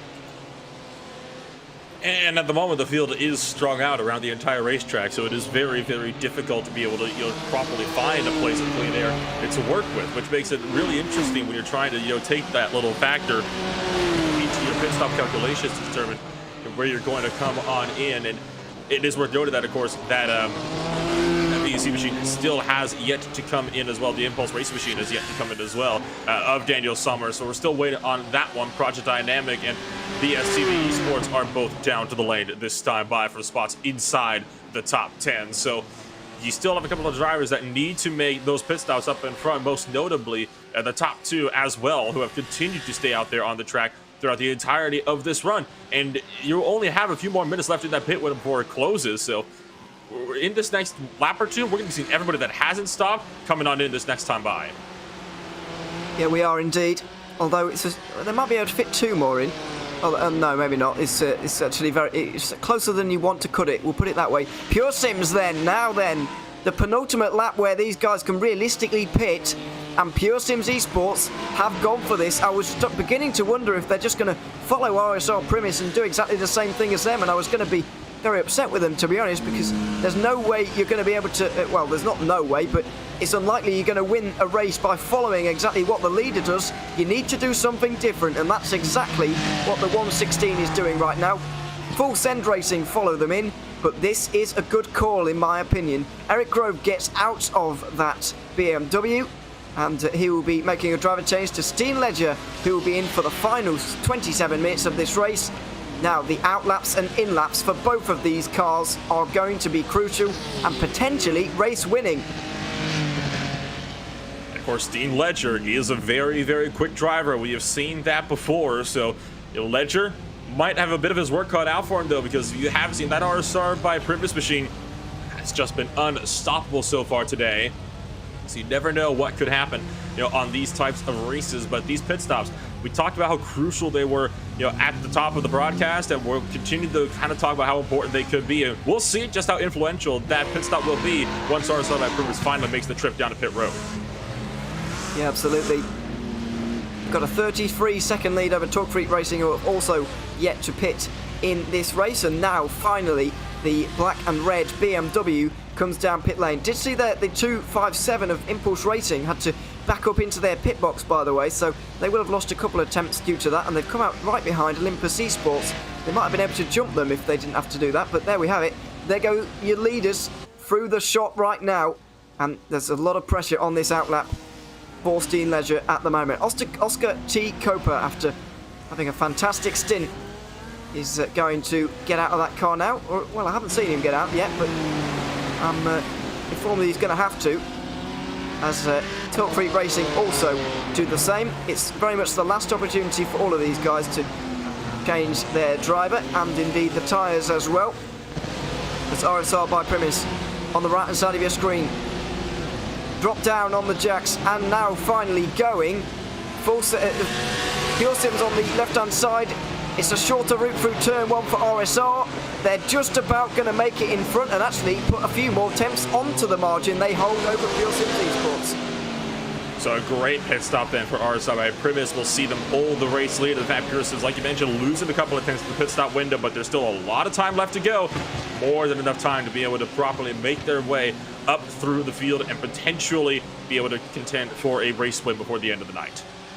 Now, Oscar T. Coper is still driving that car at the moment. Steam Leisure has got in for Eric Grove, but is Coper allowed to do the entire hour by himself here, or will he be disqualified at the end because the pit window's over now? Is there going to be some kind of penalty going on there? I'm not sure quite what the solution is to that, but either way, they've done a good job with the pit strategy. Turns out going longer was the better idea in the end. So, yeah, RSR by Primus do lead, but there's certainly a question mark hanging over them with that. And meanwhile, for the Olympus Esports machine, they are currently under some heavy fire from the RSRBG Performance machine in the battle for 7th and 8th at the moment. As the rest of Skya has been struggling, I've been noticing on the timing series, to be able to try to hold these guys at bay. And McCormick going to make the pass around the outside line of turn 12. What a move there. And those rest of Skya, you can tell, losing so much time at the moment. And Rudy Nofeld for the Maniti Racing crew looking to put her under fire as well. And it's worth noting that Lamborghini up the road of Marco Jager and the Impulse Racing Machine, they got by her at the start of the lap. So Leah Skya evidently losing quite a bit of pace as opposed to her teammate. Not a good lap at all for Olympus Esports, as you can see in the Porsche. Around the outside for Maniti Racing, but nothing doing there really. Gonna have to tuck back in and try and get through a different way. Maybe into turn 5 is going to be the opportunity, using the traction of that Audi out of 3.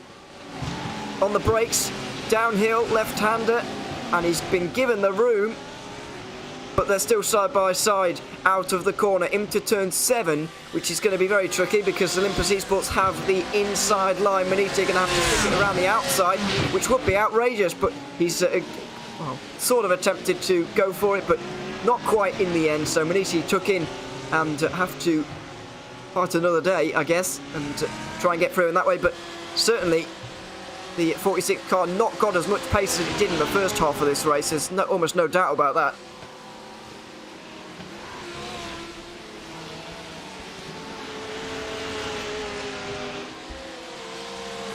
So the battle for 7th continues on.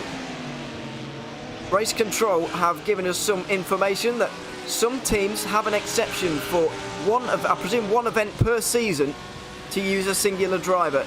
So that means, I guess, both of the races today, Oscar T. Coper is going to be able to do this one on his own. And for all intents and purposes, Steam Ledger doesn't look as quick as him for the moment. I guess that's good news for Oscar Coper then, if he wants to come on home and take a race victory for his team. But this battle, you can still see it looking to pick on up, as I think it just took a little bit of time for Lee Buffalo's the rest of Skya to be able to properly come to grips again with the car. Of course, it's a very interesting machine to drive, the Porsche 911 GT3, and it is a rather difficult car to drive at that. So sometimes when you spend a little bit of time out of the car, it takes a little bit of time to kind of get the thing back up to speed and get used to how it drives. But 1 or 2 laps, you're right back with it, and you can see trying to fend off 3 cars behind, including a BMW, another Porsche, and an Audi of Maniti Racing just in behind. It has not been an easy run, though, for the rest of Skya to keep Rudy Nofeld in behind. 5-Star Motorsport and Vector by RSR also close in attendance, as you can see. A flowing run through here for the Audi, but we know how good the Porsche is through here. He's going to have to be watching behind to see 5-Star Motorsport try and get through. Oh my word, the Audi went so wide there. It's almost like he was letting the 5-Star Motorsport car through. Goodness me, Maniti, all out of shape, all kinds of out of shape for Rudy Knopfel at the moment, and might even be under attack from the BMW behind, although the 171 tucks in. That was very strange. The Audi trying to almost follow the Porsche's line through there, but just realising they can't take as much speed as the Porsches through that corner. An interesting run at that, and I have a feeling, actually, you know what, I think that might have been a strategic call from me to actually let 5-Star pass, because they recognize that Maximilian Fritz is a little bit faster than the rest of Sky up in front, so let them do the work. And you can see now they're going to do the same and try to allow Vector by RSR through as Ted Lowendick trying to make the run, but the Audi will carry more speed around corner exit down to turn 7, tuck back in line. So this is only causing them to lose touch to the battle for 8th and 7th just up the road. So it's a Porsche battle just up in front of this grouping, then an Audi and a BMW, but they are starting to lose touch to these two up in front of them. Yeah, Lowendick actually got into the back of the Maniti racing car coming through turn 5, which is why he might have felt he needed to back out there. And so he did in the end, but it's an all Porsche battle now for 7th between Olympus and 5-Star. But strange line for the number 5 through there has kind of ended all chances of them going through at 14. But of course, he can't really use the Porsche's main advantage on the Olympus Esports car because they're in the same car. It's all down to setup and driver talent basically, but it looks like, as you mentioned, Maximilian Fritz is fastest of anybody in this group, and it's going to be a matter of time for him to get through here. When you're in the same car though, it is always a little bit more difficult. Of course, both drivers racing for points in that pro category as well. And look at the run that Fritz has over turn 3. Will pull over to the right-hand side and try to take this one around the outside of the hairpin right at turn number 5, but just not able to carry that momentum around through the outside line. Not quite, just for the moment. They took into line again. I just want to comment on the Impulse Racing car, the 63 of Daniel Sommer, who's still in that car, trying to get towards the top 20. It might be possible for him to get 20th, which would save his weekend, basically, but back up towards the guys who are having a pretty decent weekend, the likes of Olympus, but might turn sour for them very shortly. I can see them losing all 3 spots in one go if they're not careful. 5-Star Motorsport looking up the inside into 11, but there wasn't a way through. The Maniti racing car closes in, but we're coming towards the Porsche's speciality, so there's going to be no way through for the cars in behind for the moment. Maximilian Fritz goes down the inside into the final turn now, but not able to get it done. He tried a very good attempt and a very big defence again on the front straight, with Maniti racing a huge amount of speed. Outside line through 1, but not able to make it happen for the moment. Vector by RSR also watching on, trying to get involved as well. I tell you what, this is some great racing that we're starting to see here. It was just within the top 10. It's been an absolutely amazing battle to watch develop on up as we ride on board with Rudy Knopfel in his Audi R8 LMS, trying to close out to Maximilian Fritz and the very large rear wing that the Porsche 911 GT3 does sport. It's been an exciting one to watch, and no doubt it is far from over. I'm honestly a little bit impressed with how much Lyubov Azoristov Sky has been able to keep this grouping at bay, despite quite obviously being the slowest driver in this group of 4. Yeah, he's doing a good job, no doubt about that.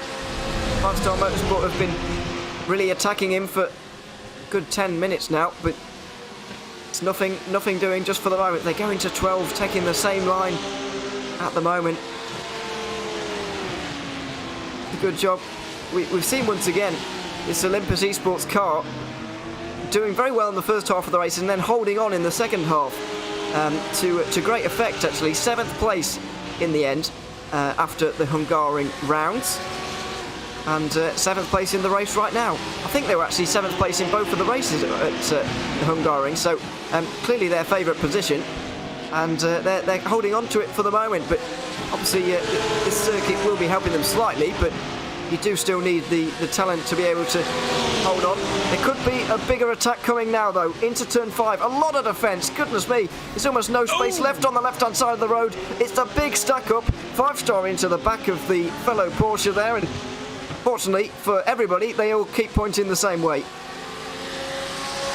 Oh my goodness, the runs are just unbelievable from Fritz, and again, impressive that Lyubov, the rest of Sky, has been able to hold these drivers at bay. I mean, she's a driver that definitely knows how to defend. I will give her that, and she's been doing a phenomenal job. You saw right there into turn 5, just did not weather the storm at all, and Maximilian Fritz pulls over to the right-hand side in the sprint up towards turn number 11, and will he have the inside? This time he takes it through turn 12, and finally Fritz gets through, and Nobel trying to close in just behind in the Audi, but I have a feeling that 5-star motorsport machine will be able to start to pull away with the V7 finish. Yeah, certainly. It was a good move in the end. If you can hang it around the outside through turn 11 there, then you do get the inside for 12. And it turns out to be a good overtaking opportunity, really. But getting alongside in the first place is the most difficult part. Maximilian Fritz managed to do it. Nearly threw it all away there, getting a little bit out of shape through turn 1. But all under control for him. And now, as you mentioned, he is able to get away. Maniti Racing next up now with the driver of Rudy Knopfeld. On the outside line into 5, the Porsche braking late on the inside line there and blocking off the Audi on the exit. That's the way to do it, really. The way to negate the Audi's traction, I guess, is just to give them nowhere to go when they're stepping on the gas again. So 15 minutes left to go, final quarter of this race underway, and that no doubt means that Maniti Racing will start to get a little bit more aggressive here in the effort to try to break past that 8th place Olympus Esports driver, and they've been doing a good job on trying to keep Lyubov the rest of Sky nice and close, but they don't have much time left at all at the moment. They've got about 11 laps or so if they want to try to make that spot up. A great run for Vector by RSR there. Of the inside, maybe, but not quite. Into 13 and 14 as RSR by G Performance get it in front of Impulse Racing after qualifying around about 10th, I think, and I think Impulse actually made a mistake. Yes, they did, through the final corner, because 5-star Motorsport of Maximilian Fritz is into 6th place now. So all of a sudden we have another car involved in this monumental battle which we now have going on, but Impulse Racing are not having a good race by any stretch. The other car outside of the top 20 in a spin for the 257, unfortunately. It's been a while since we've seen this spin on the track, and it's a good thing that we haven't been seeing them. We've only been seeing the exciting battles that we've seen so far, but sooner or later somebody is going to make that mistake, and it was an identical mistake to what we saw one driver making back in qualifying, just dipping 2 wheels into the grass on the right hand side and just shot the 257 around on that front straightaway. That's what's caused him to lose out on that position, and in fact caused him to lose out on P6 as well. And you can still see the rest of Skya trying to keep Nopel at bay, and now the damage starting to pile up on her back bumper as the hits keep on coming. You wonder how long it's going to take before one of them sends her either off track or spinning around. Let's hope not, because a one-car incident could turn quite multi-car quite quickly in this situation at the moment. Oh, wide for Vector by RSR. Wide, very wide. And Project Dynamic might be able to go through the Pro-Am car inside the top 10. What a fantastic drive once again. It looks like they're on their way to a 3rd Pro-Am win in 3 races here in the 21 car after BC Sim Racing have dropped back.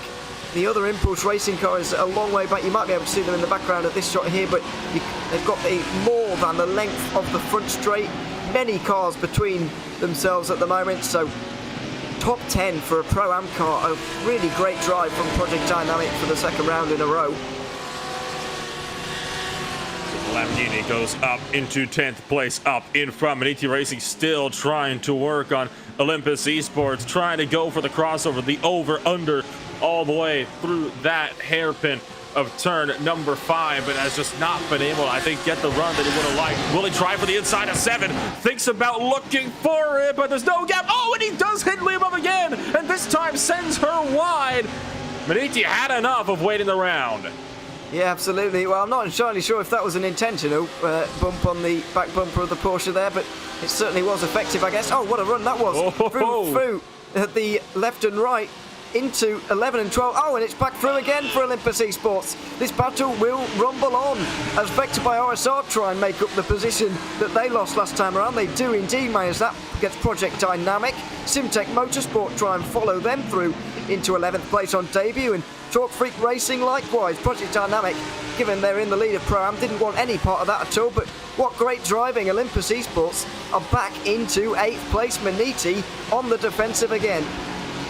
Remember what I said earlier, you got to capitalize when your car is better, and we've seen it before. Olympus is so much better through the high-speed corners with the Porsche than the Audis are, and that's what allowed her to be able to pull through and take over that P8 spot once again.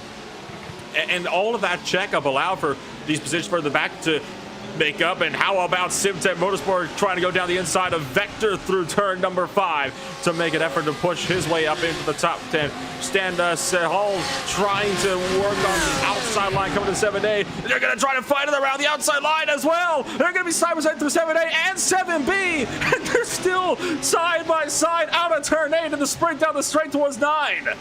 Goodness me, and they've pulled it off. Round the outside through 7 is unheard of, but they've just managed to do it. Simtech Motorsport inside the top 10 they go.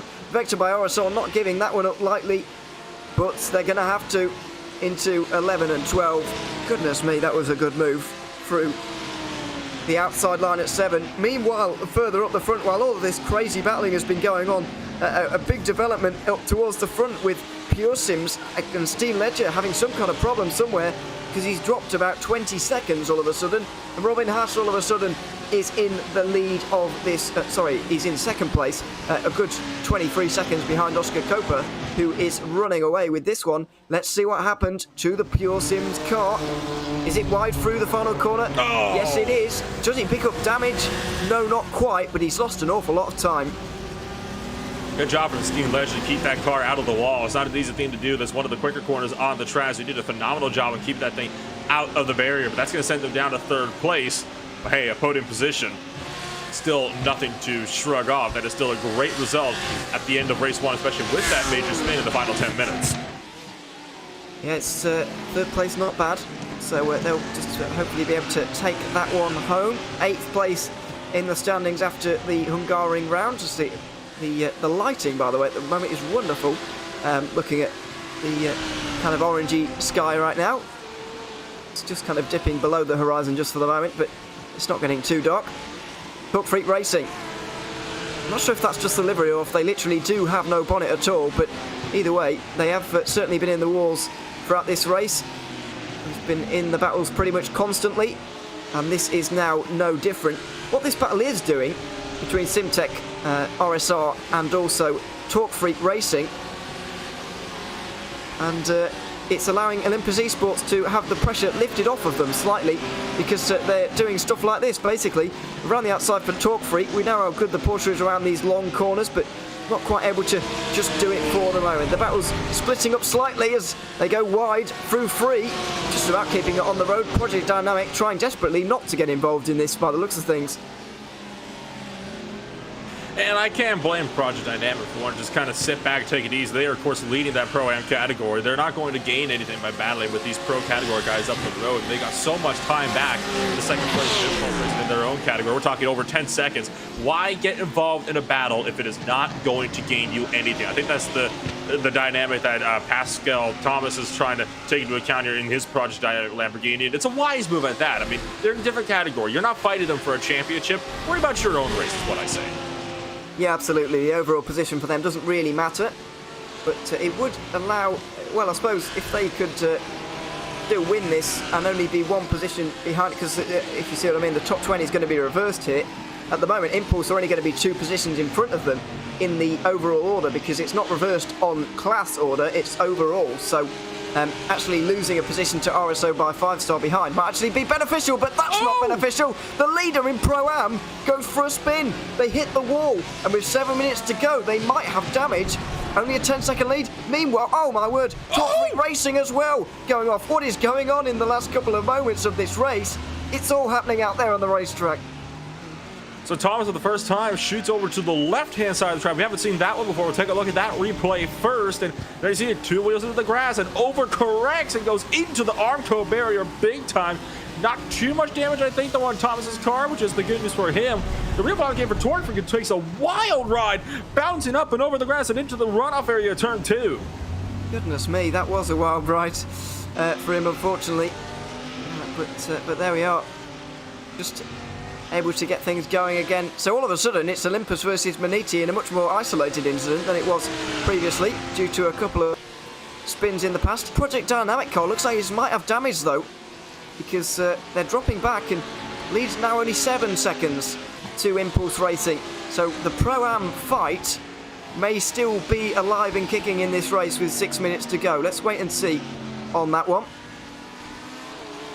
But yeah, you never know, I suppose. Meanwhile, the 63, by the way, of Daniel Sommer, the Impulse Racing car forced into the pit lane, if you remember earlier on, has managed to get inside the top 20, so all is not lost for them, and they might actually be one of the contenders for race 2, given their pace and where they're starting. And of course, you'll have a clean car as well, so you're not going to have to worry about the damage that he incurred on that bump as well coming into the pit road, which is the good news for them. It's just unfortunate they had to be in that type of a situation in the first place, though. I mean, they're still trying to work their way up any spots they can, which is, you know, can you blame them? I mean, you need to do whatever you can to get, you know, points. It's a desperate points battle down the inside of the 18th place driver, Morpheus by Awesome Motorsports, and that's another car off. Who is that? That's the BSTV Esports machine spun out of 17th place. It is indeed BSTV, who are an AM car, doing exceptionally well. Well, they were anyway, until that, and there's another car off now. Oh, man. This is getting messy towards the end of this race. Wood Sim Racing getting through. Let's have a look at BSTV Esports. Down to 27th now, I'm afraid. And that's a spin for them. Just a very slight tap on the wall. But yeah, it's all descended into chaos in the last 5 minutes, 10 minutes of this race. It is, you know, quite interesting how all the issues seem to be stemming either from turns 1 and 2 or the final corner. It seems to be only those two areas and nowhere else on the track. I wonder if, you know, the fading light and potential fatigue already is starting to kind of play drivers into a little bit more mistakes. We know how on edge you are through those corners and how you have to always be on it every single time around. You wonder if you get a little bit too comfortable and that just sends you around, but already, you know, we'll be able to see, you know, the patterns of rubber throughout some of the apex of these corners. There were so many spins in that one area that we're seeing one of those patterns forming, and it tends to go straight from the grass, straight towards the pit wall. Project Dynamic get through on Tortfreak Racing there, by the way, as Wood Sim Racing pull wide here to let a couple of cars through. It's a couple of lap cars, I should add. The battle for third is very much on as well between Pure Sims Esports and RSR by G Performance. That may well be developing shortly. But yeah, just look at this. It's manic out there on the racetrack. A lot of stuff going on. And this is a fight between Wood Sim Racing and Kazara, I think, at the moment. But either way, it's only 3.5 minutes remaining in this race, and out front right now by nearly 25 seconds, RSR by Primus look like they're going to be taking the race victory at home, at least in race 1. There is our leader, Oscar T. Coper, driving this race all on his own, and that is going to turn into a fairly long stint for him. It's very high intensity, these sprint races, and he's going to have to be on his A game throughout the entirety of it. But certainly looks to be the fastest driver out here by a long way in this race at the moment. He's clearly got his car dialed in for this circuit, and he's dialed himself in as well, as we might well have 2 laps to go at the line. It's been a great performance as well for Oscar Coper. He has been able to weather the storm and, you know, hold off any kind of pressure from behind. Again, you get those tracks that you just happen to be good at, and Barber Motorsports Park seems to be that track that he just excels at. Here's the battle for P20 coming around through the final couple of corners. That is Morpheus by Awesome Motorsport just in front of the 72 machine, trying to fend off the no-nonsense racing 28 and Shadbolt. Going to be trying to make up a move on the 72 car down to the turn 1 as well. A BMW forces the Porsche off the track. That's the Quasar Sim Racing Virgo car. Somehow keeps with it though and fights back against the World of Sim Racing driver. Isaac Barkley with a great job, and the World of Sim Racing car now fights back around the outside through 3 and indeed through 4. What a great battle between these two. They're comfortably inside the top 20 as Kazar try and head down the inside again, but not quite able to. That battle we saw just behind, by the way, very important indeed, because it decides who is going to be on pole for the second race in tonight's event. The top 20 are reversed. Currently, Morpheus by Awesome Motorsport are going to be on the pole, but No Nonsense Racing and Kazar Sim Racing Leo both won that place. Oh, absolutely, in that pole position, it can be very, very important for your own little battles, especially in the amateur and pro-am categories. You want to be starting as far as you can. Oh, and Morpheus going around further in the back. Porsches have to scramble everywhere. Corner saves it. A Ferrari's involved as well. Main Performance is caught up in the junior drivers. Oh dear, just trying to avoid the spun Porsche there and going into the wall in a big way there for the Ferrari and having to weave out of the way. Let's have a look at what happened to Christian Schmitz in the end. Looked like he was losing that on his own, and great job from everybody else to avoid them. Well, I guess Mag Performance did avoid them, I suppose, but not without incident. And so that is a shame to see them in the barriers, but goodness me, I don't know how that didn't end up in a bigger incident for the likes of No Nonsense Racing. Aidan Shadbolt was right up the back of that car when it was going around for a spin, and somehow he still managed to avoid it. So an intense moment there on the course, and the battles are still picking on up for spots up in P8 as well, where you have battles yet to be decided. These guys will be starting further down towards that 20th place, right around, though, I believe it would be around P12 at the moment. This would be the fight for over in race number 2. So Olympus Esports still doing a great job of keeping the Beniti Racing crew at bay, along with Sim10 Motorsport just in behind. They've been slowly trying to close in the gap, but with this being the last lap now, you wonder if they'll be able to get to her in time. Yeah, absolutely. This is the last lap for these guys, and our race leader is very much coming up towards the end of his race right now. Here he is. 12th position, Oscar T. Coper, driving on his own here today. He's got a free pass on this occasion to drive one event all by himself, and he's chosen this one. It seems to have been a very good decision. Oscar T. Coper for RSR by Primus is going to win the first race at Barber Motorsports Park and add another 100 points to his name. The 68 BMW wins by an absolutely huge margin in this race. Going to be about 30 seconds indeed, so a huge run for them, but the battle for 8 still raging on.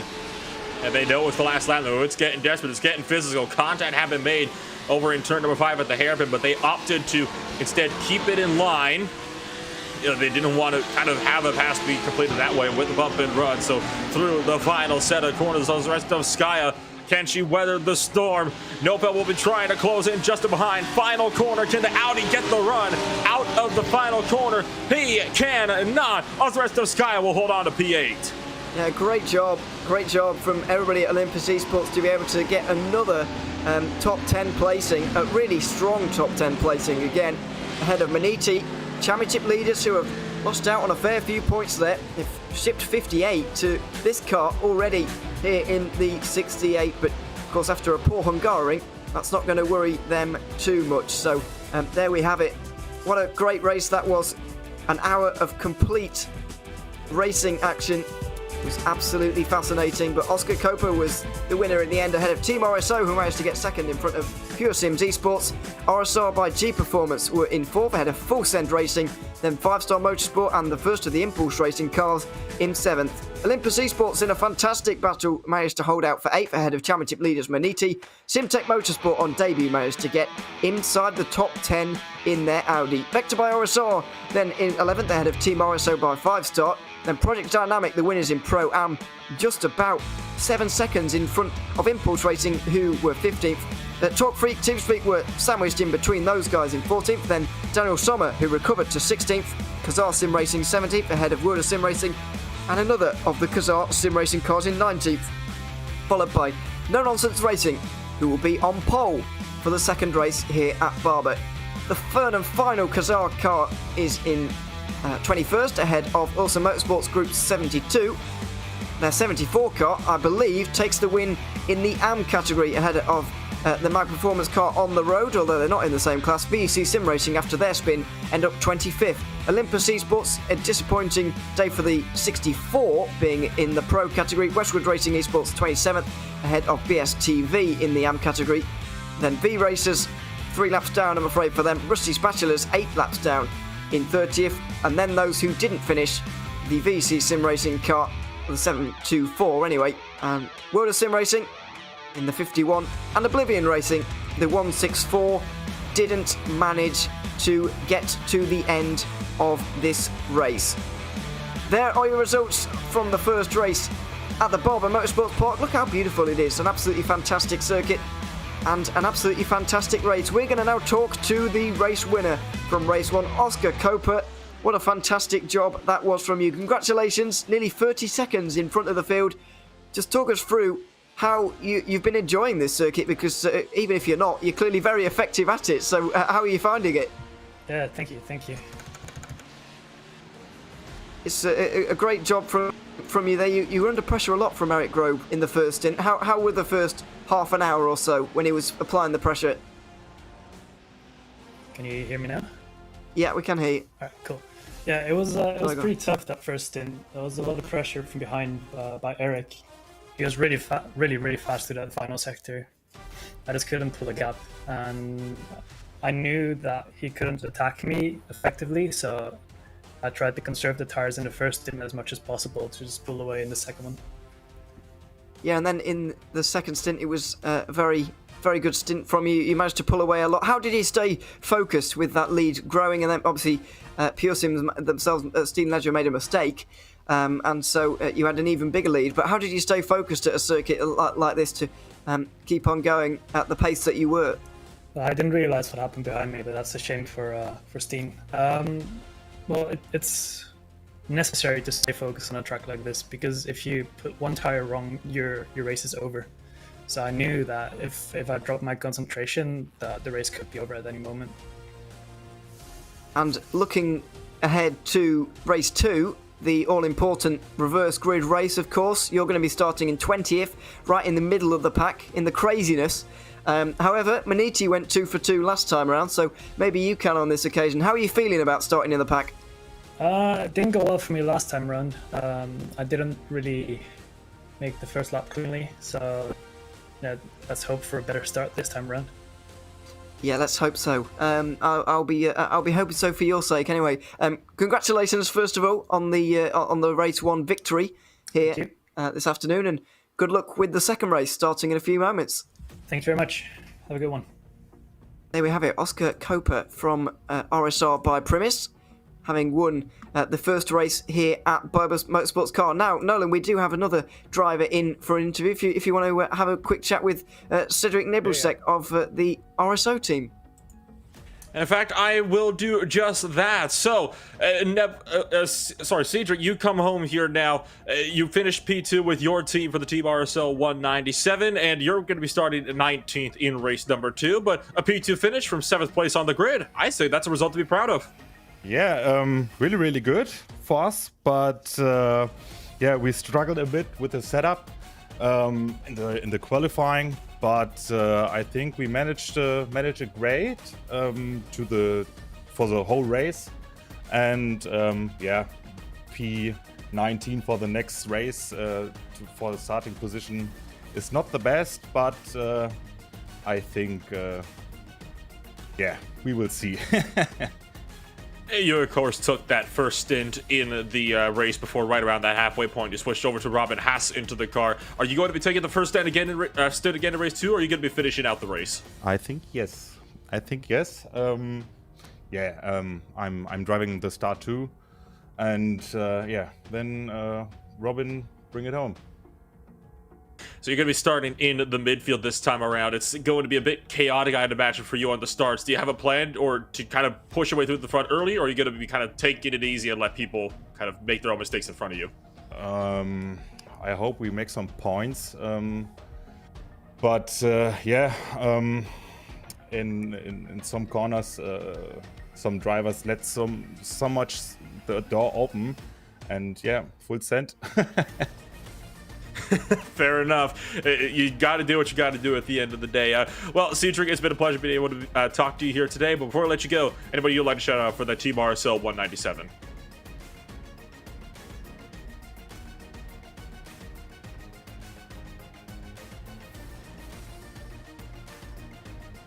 It would appear that would be a no then, Ewan. So that was of course Cedric for the Team RSL 197, bringing it home in second place.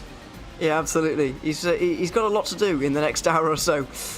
So there we are. But yeah, obviously the drivers now are going to be getting ready for the second race. They're just in a quick warm-up session for the moment. So while we are waiting for it, I'd like to remind you about the giveaway that we have going on here this week for the HyperX GT Sprint Series organised by IVRA this week. It's a Cloud Alpha Backout Gaming headset, which is yours to win, possibly, if you go to the link in the YouTube chat or indeed in the description of this stream.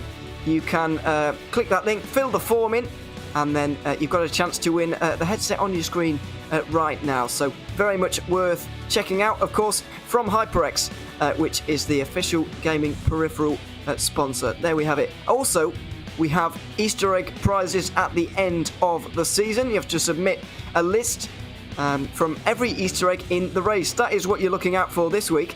And just to give you an idea as to, or give you a hint about the first round at the Hungaroring, the hint was goulash. There you go. There's a hint for you.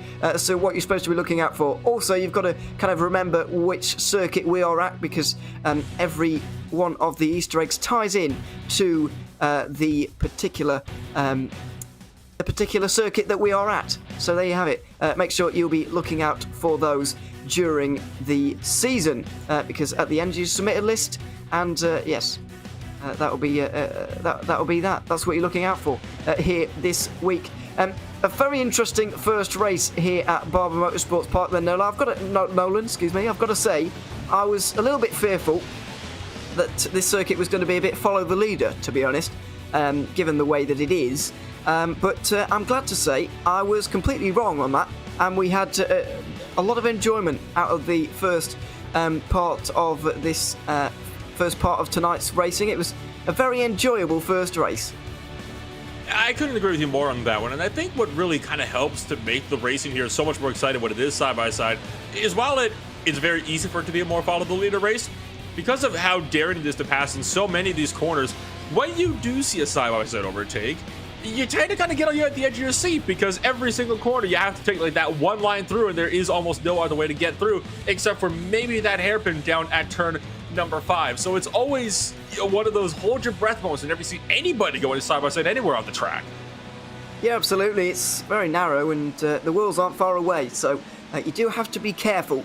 There's no doubt about that. Just over 5 minutes left in warm-up then, and we will be getting ready for the second race. Another hour of racing with the same format in terms of the mandatory pit stop that these guys have to negotiate. However, of course, we've been mentioning it all day, the top 20 will be reversed, and they'll be in stuff like this. This is what the race start was like. It was absolute pandemonium here, Nolan. And that was the impulse racing machine that fell so far down the order. Just never really managed to recover from that one. That 256 car just didn't have the best of runs throughout that race. Trying to see if they can improve in race number 2. So much, chaos in the opening laps, and this was just, like you said, with the grid that was organized the right way around. What's it going to be like when it's completely inverted? I mean, take a look at this one. 4 wide in a send all the way down up into the turn number 5. It's going to be just absolute madness on the start. It really is. This is the proper 4 wide that we were looking to see, and that's how Max Torg Husveld got himself out onto the grass and the gravel and had to recover. He did so quite well in the end, actually. Got himself a good performance. This is the World of Sim Racing car of Jorge Lera. I don't know if we saw this first time around, maybe we did, but leaving the pit lane here a little bit late, I think, compared to the rest of the field. As we're looking at looking through some highlights, basically, of the first race. What I was going to point out, though, is that we're seeing all this chaos. There's a bit more. We were seeing all this chaos in midfield. You know, that Ferrari spinning around with the Oblivion Racing team and so on and so forth. You know, that's exactly the kind of region that the actual front runners from last race are going to be in. So how do they even tackle this first part of this next race? Is there a right way to do this first lap? Because it seems that it's a bit potluck almost. It really does. It makes it such a difficult thing to have to try to manage. And here you can see, speaking of which, that battle with Olympus Esports and the Impulse Racing Lamborghini. I remember, right at the pit window, or we're talking seconds before the pit window opened up, and that Lamborghini was forced into the pit lane by the Olympus Esports Porsche, just carrying too much speed to the final couple of corners. So that's going to be definitely one thing to watch out for in this race if they happen to get awful close to each other again, as there's yet another sight of a BMW just swinging too wide through turn number 5. Such an easy thing to do in so many of these corners, because that's the thing. A lot of the good passing zones on this track, like that hairpin, they're also into downhill braking zones, just to add another little flair into things. Yeah, absolutely. It's very tricky. That was one of the easier passes that Mats Husveld will have had to make in his stint, which was very tricky, you can imagine. Seeing some of the AM cars that we didn't get to see a lot of in the end. That's BSTV, you're seeing, who were having a good run, but in the end had that spin at the final corner, if you remember, and yeah, they dropped all the way down because of that. Just one mistake cost them pretty badly in the end, unfortunately. So they weren't able to take the victory on this occasion. Oh, there's a spin for a BMW that we didn't quite see coming out turn 3 for VEC Sim Racing, but that's how their Pro-Am car was so far down. I think it did make it to the end of the race, but not in a great position, I'm afraid. So a rare mistake that we see through turn 3 there, but it had disastrous consequences for VEC Sim Racing, unfortunately. It really did. It was a bit unfortunate for them, but like I said, the good news is they have, the time to be able to work their way up now, and build themselves up and potentially come away with a little bit of a better result now that they have that second race that they can worry about. I think what's going to be most interesting to watch is going to be that Impulse racing machine that got collected with the Olympus Esports machine, earlier on in the race during that pit window, because they fell so far down the order. Because of that, they are going to be starting up now in the top 5, and that is just about the best possible position for them, because they're going to have all the slower traffic they'll be able to get through very, very quickly, because you got guys that finished in the bottom portion of the top 20 up on pole. Guys like RSR by Primus, though, they're going to be all the way down, and they're going to have to work their way up through that order. So honestly, Impulse Racing is in prime position to potentially come away with a good result, if not a race win. Yeah, I think they are favourites for me, certainly. Daniel Sommer was very strong in the first part of this race, although I would add to that, if you remember, he wasn't quite on the pace of those around him in the first part of the race. They qualified 3rd and 4th in Impulse, and they found themselves 5th and 7th before things really started to go wrong for Sommer when he had to go down pit lane in extra time. So, while he is in a strong place, I think if somebody from down the order gets up through the first lap cleanly and gets up the order quickly, then he could have some company late on in the race. And the pit stops. We talked about it before, how they could be important. They certainly ended up being important here in the middle portion of this race, and you wonder how they're going to play out as well with the reverse grid. Will the grid be completely sorted out by the time we get around to there? Will there still be wrenches in the works? There's only one way to find out, and that's to get back racing in just a few seconds here.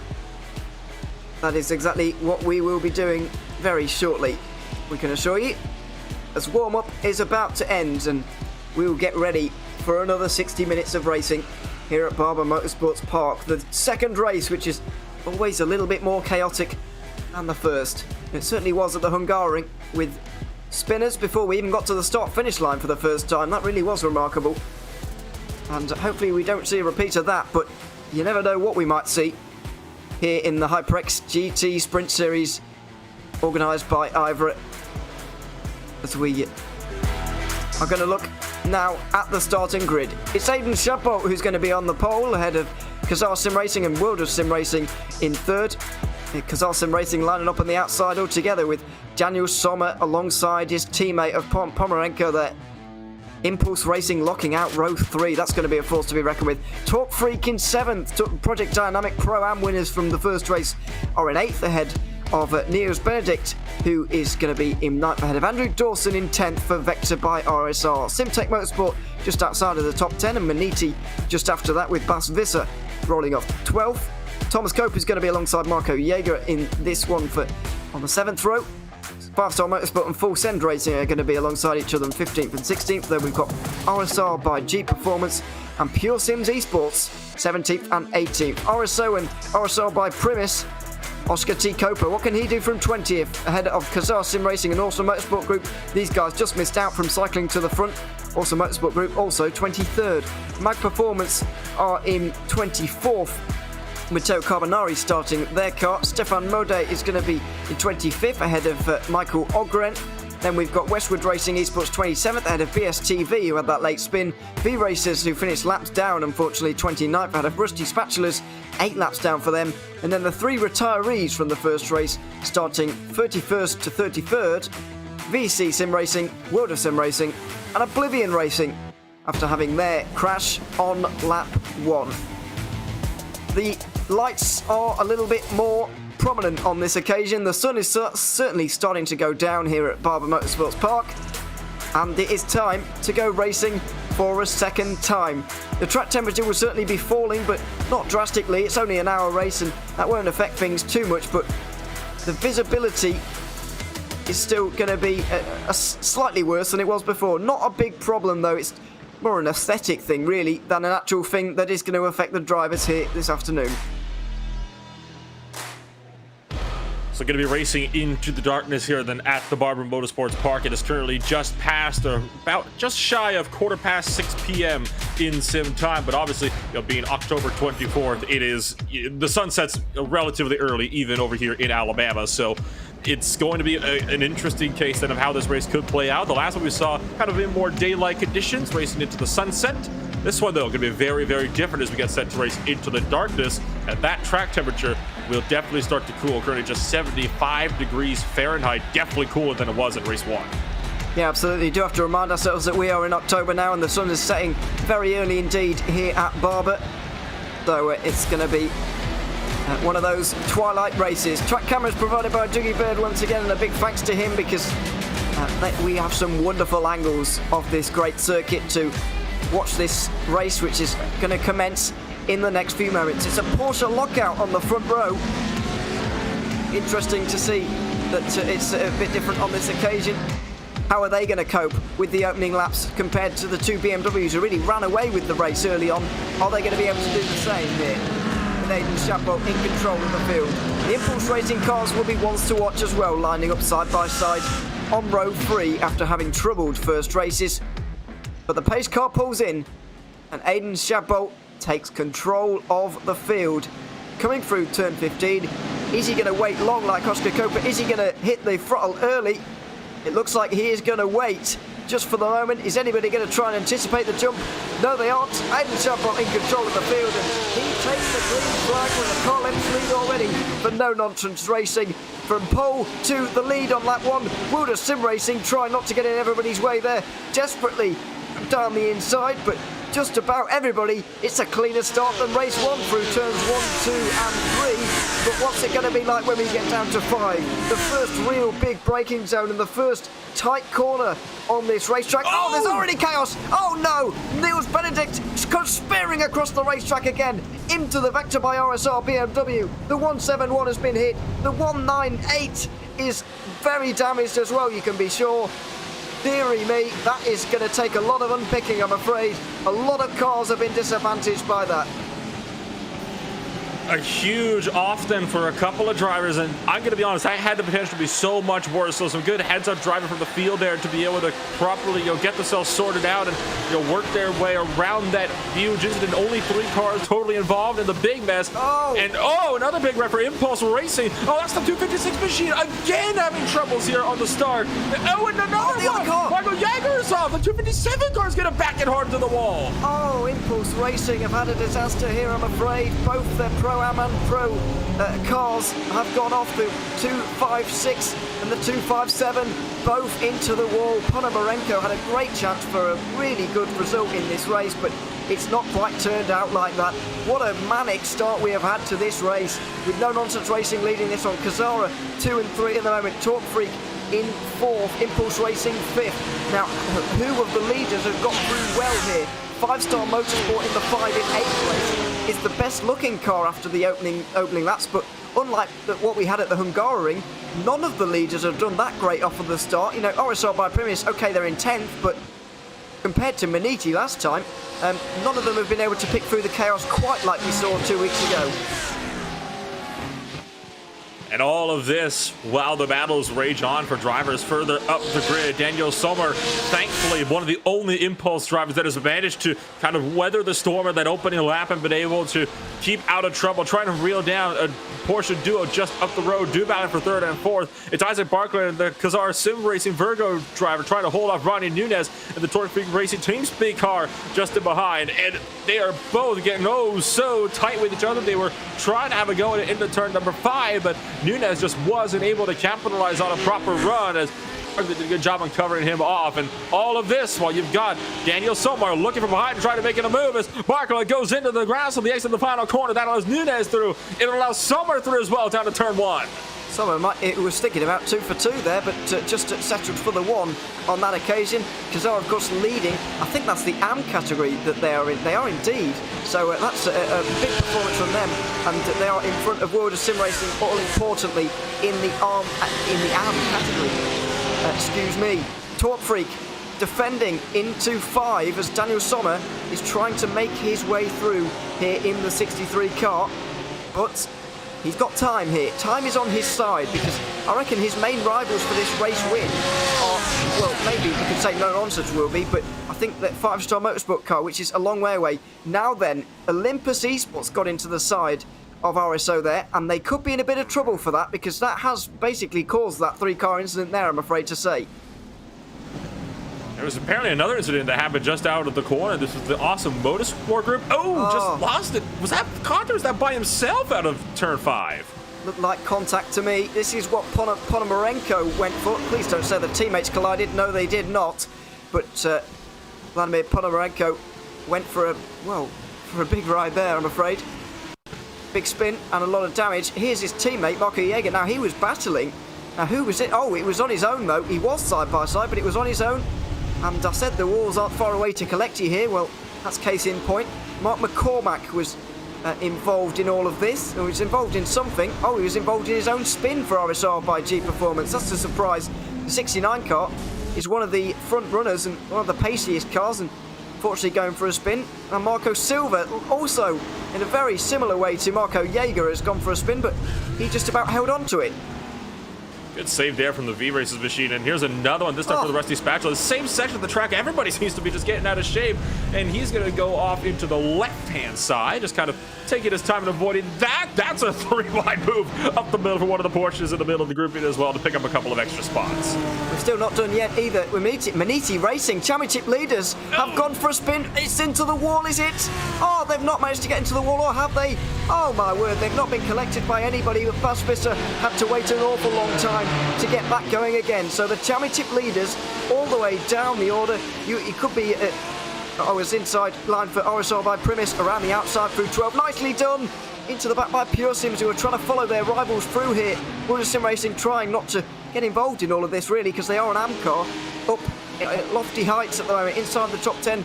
RSO also trying to follow those guys through. So the top 3 up from last race have stayed glued together, but what a chaotic opening laps for this race. This has just been absolutely manic. And it's not finished yet, as you saw the Audi of Cedric Nebelsig, who we were just talking to, second place in race 1. He's now up into P number 10 as he made the pass down the outside of Angel Fernandez of the World of Sim Racing team. And just up the road, Oscar Koper now up into P number 8. So Koper getting closer and closer to maintaining the race lead coming out of this race as well. Trying to go 2 for 2 at Barber Motorsports Park. Oh, goodness me. Let's just take a breath and consider what we've just seen, really. Maniti Racing all the way down the order. 30th position. Goodness me. RSR by G Performance, 26th at the moment. That's not where they expect to be. Olympus Esports, 23rd right now. RSR, Vector by RSR, 21st position for them at the moment. Goodness me, these are all fast cars out of position. So we're basically going to have battling right till the very end, I'm fairly sure, in this race, because we're going to have some of those guys from the back of the order fighting through. Now, you could be forgiven for thinking that, RSO in their 198 car have, made things very difficult for themselves, having that issue early on. They're 18th now, but given the fact that Maniti, who are, 38 points in front of them, as we see, very close moments there. Look like 5-Star Motorsport and Kazar have gone off at turn 1. 5-Star Win is such a good position, but they've thrown it all away. Tried to throw it down the inside of turn 1, and unfortunately Barclay kind of cut across the 5 car, didn't leave 5-Star with a whole lot of room to work with through turn 1, and they both came together and went for synchronized spins at the exit of turn number 1, so they're going to find themselves a big way down the order. Take a look at this one here. Was our sim racing coming around through turn 1, and they just had no room to work with our corner exit. I mean, where are they supposed to go? I mean, correct me if I'm wrong here, but didn't an almost identical thing happen with VEC Sim Racing and 5-Star in the first race? Yeah. I'm pretty sure the number 8 car was involved in an almost identical clash. I'm not sure if it was the same driver at the wheel, but surely you'd learn from those dives at turn 1 and learn that they're not a good idea after that in race 1. A dive at turn 1 is always one of the most risky places you can make the dive on the track. I'd argue even more so than turn 7 and 7A, just because of how the track just falls away from you and how you need to maximize every single piece of it because you have so little room to work with. But unfortunately, that's the sort of thing that tends to happen when you have guys that you try to make the lunge from that far back. Sometimes it works, sometimes it doesn't. That was one of the many cases, though, where unfortunately it didn't work. Yeah, unfortunately, the 25 car is a pro car, by the way, so we've got top 4 all covered by the pro category, but Talk Freak definitely look quicker than the 25 at the moment. Although, not going for that dive at turn 5. Time is still on Daniel Summers' side here, despite the fact that RSR by Primus are now in 6th position. We've got Project Dynamic just in the background there of this shot, and there you can see the leaders coming up onto them. So the 68, 116 and the 197 all closing on Summer. So while I keep saying, you know, time is on his side, it would be preferable that he gets a move on because, you know, the leaders are starting to come up towards him and his track position and advantage is slowly slipping away now. And unfortunately, it's a similar situation like we saw in race 1. He is just trapped behind these Porsches. They're just so much better on a few very critical points of the racetrack, so he's not able to close up enough where he's better than the Porsches are. So it's a rough run of the ball for Daniel Sommer, who's just completely stuck in position right now. And it is worth noting that all these guys up in front of him, they're also in the pro category. So this is all for actual points on the line. So of course they're not going to just move aside to let him through. Oh yeah, of course. Yeah, but it's up to Sommer to try and make that progress. It's the problem happening again, really.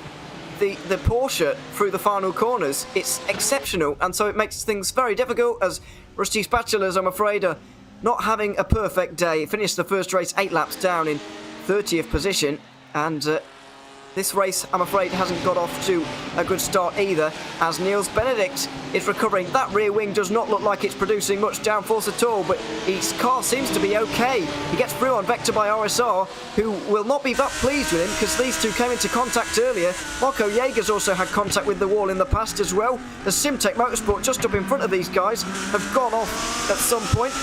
Where is it? It looks like just got back on in front of them, but still side by side between the two of them. The 171 looks like he's going to have to hang it around the outside here through 7, which has been done before, but not very often. Marco Jaeger tries to capitalise on this, but can't quite for the moment. And so the treacherous point of 7 through 7B decides to single file this little battle out. And this is all for 18th place on the racetrack. And Andrew Dawson looking a little bit impatient just in behind. Here comes Jaeger, the Impulse racing 257. Trying to find the inside line for turns 11 and 12, but still has not been able to quite make that one work. Look at Dawson, though, closing up on the Audi. Thought about the inside for 14, and if he gets much closer to this, he's going to be giving him the bumper. Yeah, absolutely. As RSR by Primus have got through, by the way, and so now we've got Impulse and RSR nearly right together after this. Down into turn 5 they go, a lot more defending, and Sommer's finding this exceptionally difficult to overtake. On the left-hand side of your screen, still side-by-side battling between a couple of Porsches in front of the RSO guys, one of the Kazar Sim Racing cars involved, and 5-Star Motorsport on a recovery in the number 5, trying to do something here. The 171 very late on the brakes, but go too wide there, and finally RSO are able to get through as Marco Jaeger tries to capitalise. Jaeger, though, forced to tuck back in line, so it'll be up to Andrew Dawson to try to close on up to Niels Benedict and Team RSO. Oh, thought about the inside of 7B, still thinking about going for it, trying to scare, I think, Team RSO a little bit too wide out of the corner, but Team RSO, they held their ground. They didn't let the pressure get to them. Yeah, absolutely. And using that traction, they've been able to just get away for the moment. As we go towards 11 and 12. What a great opening to this race it has been. Wonderfully chaotic, you might say. And there's still plenty going on. Oh, what a dive that is! Down the inside for RSO. And it looks like they're going to go through. They do indeed. On that car, the Kazar Sim Racing 27, an AM car that started right up towards the front, trying desperately hard to not get involved in any of this, really, as Marco Jaeger goes down the inside of the Vector by RSR. Oh, no! It's gone wrong, and for the second time today, Vector by RSR are picking themselves out of the grass. Oh, you could see that one coming from a mile off. He was nowhere near being fully alongside, just a small little tip, and I'm going to be honest, I think Impulse probably should have backed out of that move. We've seen so many people trying to make passes into turn one. Only a very small margin, though, actually worked. It was a move that probably could have been saved until later. Possibly, yes, but when you're in a train like this, you can understand also trying to get through as quickly as possible. You can understand both sides of the coin. As RSR get through an Impulse, that could be a very important pass made there by the 68 car. An incredible day by Oscar Coper already is turning even more incredible here, as he looks like he might be able to go 2 for 2 if things go his way. 16 positions gained already. He's been making some great progress. Neil Sims and RSO behind are struggling to stay with him, and Daniel Sommer struggled to hold him back there. And it's such a frantic race as well, all throughout the field. You don't even know where to look at. You got this battle going on for, P3 and 4 at the moment. You've also got, the one down for 10th place down the track that's just traded hands as well as Pulsefire moves up another place. I mean, where are you supposed to look? There's just too much going on. And look at RSR trying to throw one down the inside of Torque Free Racing, but the pass goes nowhere. So Daniel Sommer, the Impulse Racing crew, going to be trying to recollect himself and might try to have another go back at Oscar Coper.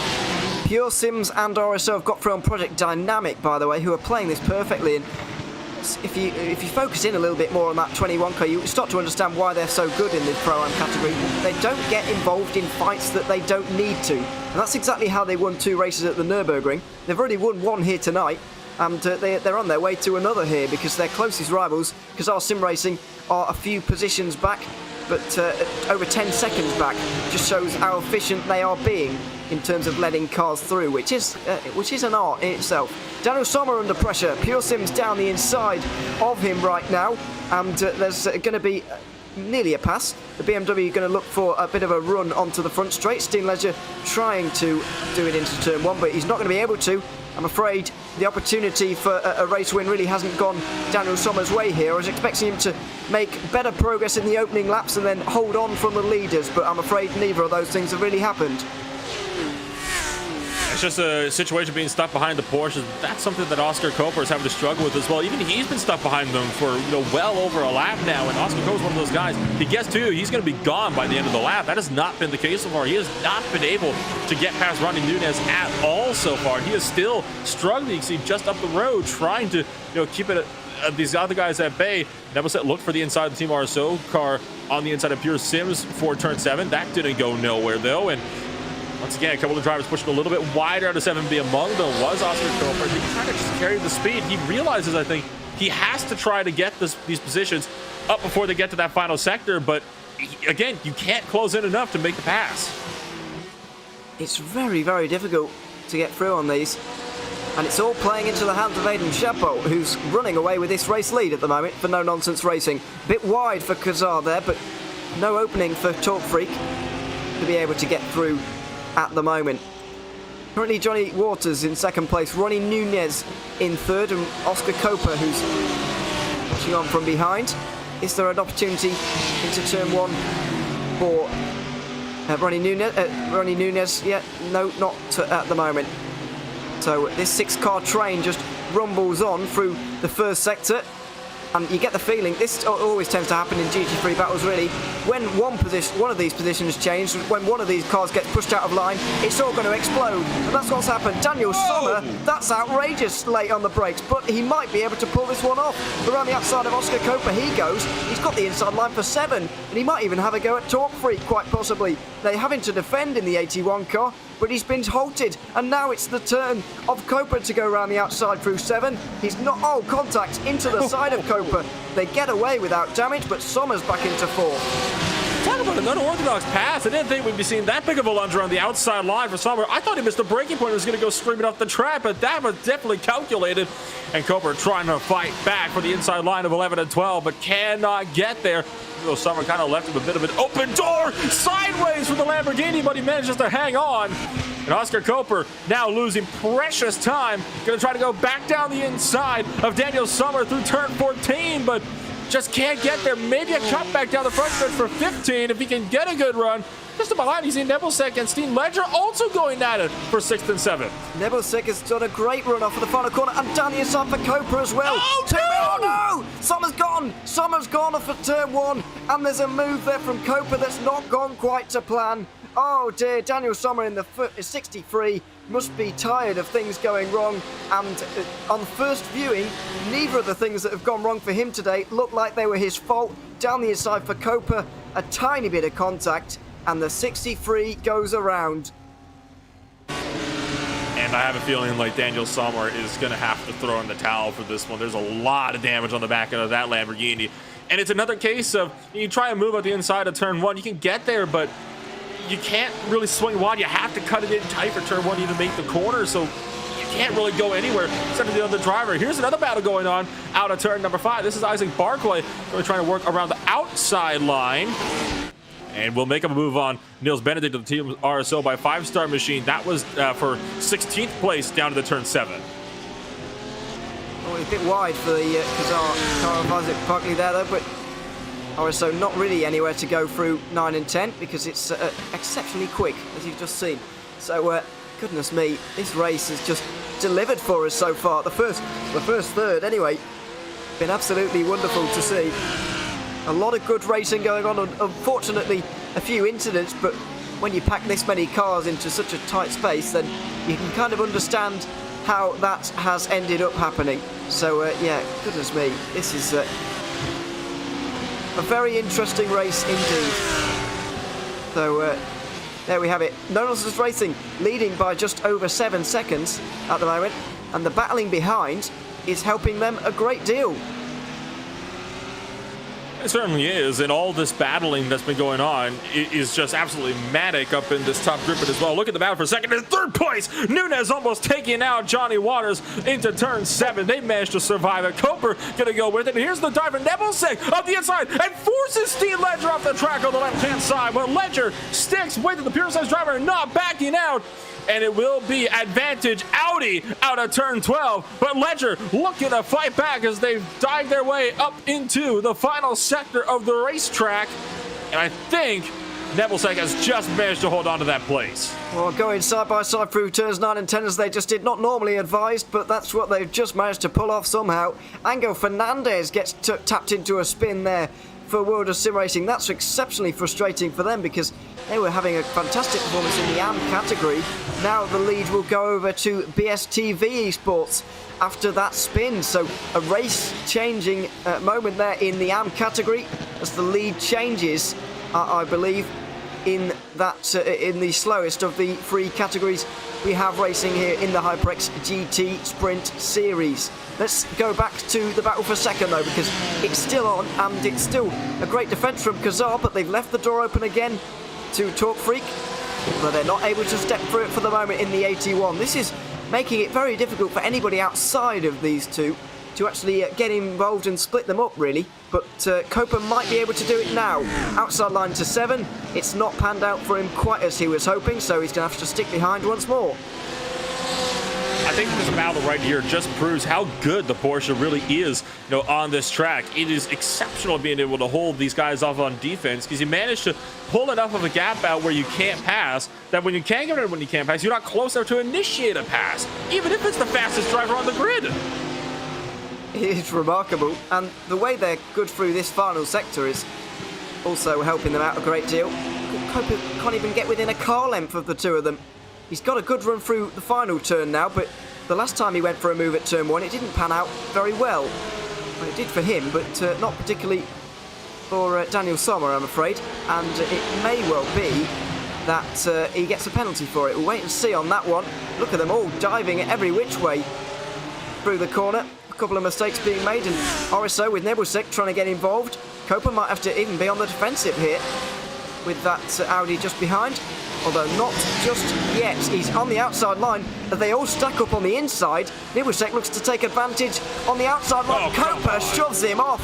Oh dear, that's going to be talked about, and the flash of the lights says it all. That was a little bit unnecessary, I feel, from Copa there. I mean, Nebelsic is fully alongside, and it just runs him off the circuit on the right-hand side, and you can see from the flash of the headlights, Nebelsic clearly quite cross with that move, and I would say understandably so. That's what I would call the F1 effect. The fact that that's allowed in F1 these days is washing down to everybody, and it's creating situations like this, I'm afraid. Copa is technically in front, yes, but you've still got to give room to somebody else.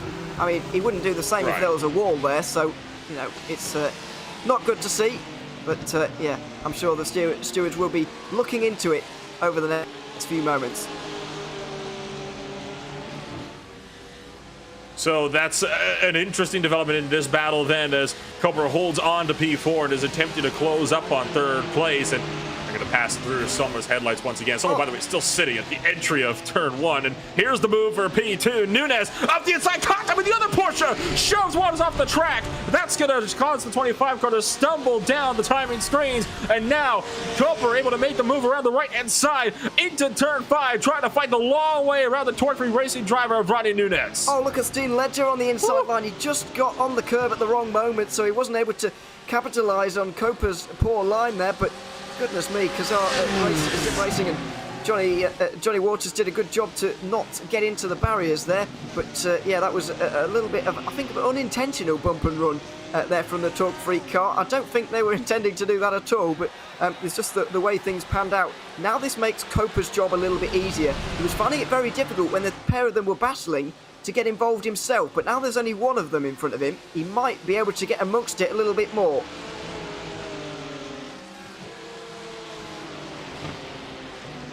And Copa trying to close up as much as he can, and look at the lunge from behind. Nebelsic in RSO down the inside of Steen Ledger up at a turn 14 and back for 15. It's going to be advantage to the Audi. A bit of a twitch as well for both drivers. Nebelsic, is he actually going to try a dive bomb here to turn 1? He's not. That's a wise move there.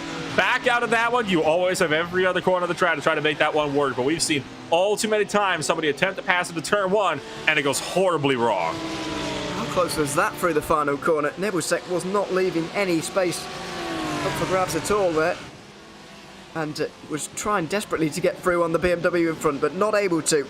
The pressure that has been lifted off of Copa now due to that may well allow a move once more, but let's wait and see on that one. Remarkably, the pit window is open, so we've had 25 minutes of this race already, which I'm finding hard to believe, but this adds another dynamic into this race, because I think if Copa just pits on a different lap to the Torque Freak car, then he might be able to jump them. And you wonder if Oscar Copa's going to come in on this first lap to do just that, as Nunes goes a little bit wide at the exit of turn 10 for 11 and 12. It's going to be the key factor here. Does Copa take turn 14, or is he going to go straight on and go into pit road? Take a look at it here. Nunes swinging out wide. Copa stays with the battle. It's Steen Ledger in his own BMW to make the dive down to pit road for the Pure Receives Esports drivers. That could be a mistake by Copa. Let's wait and see if it is, if it turns out to be, because you know, there's going to be a bit of free track space here possibly for Pure Sims, but it depends where they come out, I guess, as well. Let's find out in about 30 seconds time once they have made their pit stop. You certainly get the feeling that Aiden Chapeau is enjoying the fact that the battles behind are going on so fiercely, because he's got nearly a 9-second lead. But if they do get in front of the Torque Freak car, the likes of RSO, and also Pure Sims, you know, what are they going to be able to do to that gap is the big question with the time remaining. Well, and here's my, thing to that as well. I mean, we know that the RSR by Prince Machine, if he gets out in front, he's going to be gone. But he has not been able to get past P2 in this entire battle yet. First place is also a Porsche. He might not even be able to make that pass if he even gets to him. Yeah, you're right. And he's going to need as much time as possible, but then time might not be on his side, is the point as well there. So, anyway, let's wait and see whether RSR follow Pure Sim's lead on the pit stop situation. Wait to see a BMW possibly come down the pit lane, maybe even with an Audi in tow. But these are guys who are leaving at the moment. That looks like them three on the left-hand side of your screen right now. So I don't think they've come in on this occasion. It just depends what the lap times are, because Talk Freak aren't driving that slowly, really, when you think about it. 21.4 from them last time around. As there's a couple of cars in the pit lane. RSR now do get through, so they have managed to get past. Finally, now Copa will be able to use some of the clear track space. Nebelsek will want to follow him through at this point. Let's see if he can do it. Oh, it's too late on the brakes, and Copa goes wide. He gives him a serve, and there's going to be no love lost between these two now, because they both had a shot at each other. Talk Freak trying to get involved. Three manufacturers, all covered by a blanket, going into turn 7. Nebelsek is going to try and get out of the way of everything here, because he doesn't want a penalty, presumably, but Copa has finally been able to get through. And the only reason why Copa was able to get past him for, P2 in turn 1 was because Nunes went too wide and went way off the track in turn 1, 4 wheels off, and that allowed Copa to easily pick it up when he ran wide as a result in turn 2. Oh my word, 10 seconds is the leading margin, but RSR now have a chance to get away from the rest of the field. Let's see, Nebelsek is in, and I was expecting that, because Pure Sims are out there gaining time. Now this is going to be our first indication of how much that is actually gaining the 116 here of Eric Grove, who's now got into that car. RSO was just behind Steam Ledger as it was when he came into the pit lane, but what is that going to be? But, I doubt he's going to be right on the tail of Eric Grove when he comes out the pit lane, put it that way, because the battle that they've been having was, fierce. So that was like out Robin Haas in the Team RSL 197. We'll have to see what Robin Haas will be able to do. They managed to pick up that P2 finish, remember, over in race number 1. You wonder if they'll be able to do similar in race number 2. They are going to be, somewhere down the order. They were kind of sitting around 4th place by the time they came in the first time around. So it's been a fierce fight that they've been involved in, and they do have a small bit of front-end damage as a result of that big bump that they gave to the RSR Primus driver up into turn number 5, but I don't think it'll be enough that it'll hamper their performance any. More than 2 seconds is the margin between Pure Sims and RSO as Sir Robin Haas makes his way out of the pit lane. I understand that RSR are making some gains out there at the moment by going pretty quickly, but still, they're probably going to be jumped by Pure Sims here as Aiden Shapbolt comes in pretty much exactly on halfway, and he's going to hand over to Jakob Pedersen, who's got one of the stints of his life coming up, because RSR, Pure Sims and RSO are all going to be right behind him, I expect, challenging him for a race win in the HyperX GT Sprint Series. There's going to be a lot of pressure on him. And I can see everybody else going to be looking to come on down the pit road. Just a couple of more laps and you're going to be able to make that gap up. Aaron Ackles is in. Carboni is in from Mac Performance, as well as Niels Benedict. And the other Team RSO machine is also in with some heavy left rear damage on the rear wing and the rear bumper, along with the diffuser as well. So you can see now the timing screen going to go all sorts of crazy as the pit stops once again get underway. Yeah, it's really starting to kick off now.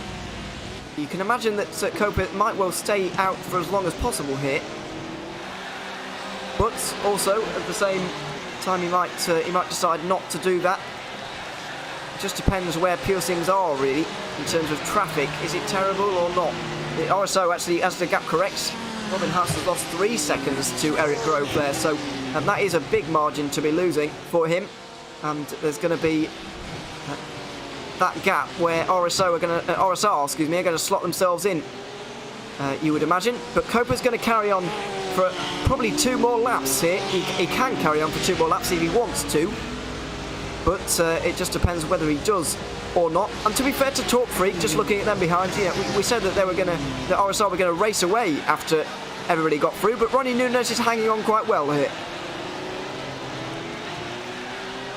And that is, I mean, Nunes has been doing a great job so far in that Torque Freak Racing T-Speed machine to be able to try to keep it in close with Oscar Koper, but I don't think he's going to be able to stick it in close for long. We've seen what happens when Koper gets out into clean air. He just pulls away and he is gone. So I have a feeling that that Porsche, he's hanging on for now, but he won't be able to hang on until the end of the race. This is Pascal Thomas in the Project Dynamic Lamborghini now. A wonderful setup on the dashboard and the steering wheel of this Lamborghini, wonderfully detailed in iRacing and quite colourful as well, it's safe to say, as nightfall is really setting in here at Barber Motorsports Park. He finally leaves his pit box and will be retaking the Pro-Am lead when it all cycles out once again. So 4 out of 4 on the cards for Project Dynamic if they are able to keep things nice and on the black stuff at least, as into the pit lane comes BSTV Esports from the AM category, and also RSR are into the pit lane as well right now. So a very important moment coming up for Oscar Koper. Where is he going to come out? There's only one way to wait and see, and well, it's going to be decided here in about the next minute or so. If Oscar Koper can make it out in time, that'll be very, very critical for him, but I have a feeling it might be a bit much for him to be able to come out where he is. But ET Racing in their Audi is coming in just in behind him, which is obviously good news for one more driver. Westwood Racing Esports stays out for one, and Koper still sitting in his pit box, and you see steadily losing time. Spatulas goes through as well. We are waiting for the No Nonsense crew as well to see what they'll be able to do, and out of pit road comes RSR by Primus. Yes, they do indeed. The No Nonsense Racing car retakes the lead as expected. Pure Sims, there they go on the right hand side. There is the Pure Sims BMW. Where are RSO? Not gaining any time at all on them really. Robin Haas there, so it's between those two BMWs. We saw Eric Grove versus Oscar Koper in the first half of race 1. In the second half of race 2, it's going to be a rematch between the two of them. But for what position is it going to be? They're only 4.5 seconds behind Jakob Pedersen in the No Nonsense Racing car. It would be a huge job for the number 20 to hold them both off.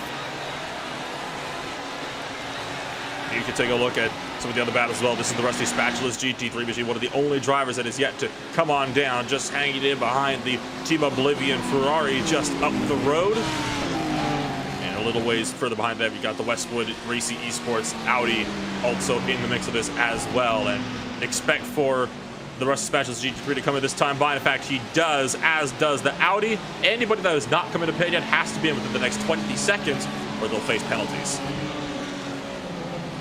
Into the pit lane comes everybody who has not been so far, because you'll run out of time in 10 seconds, and there we have it.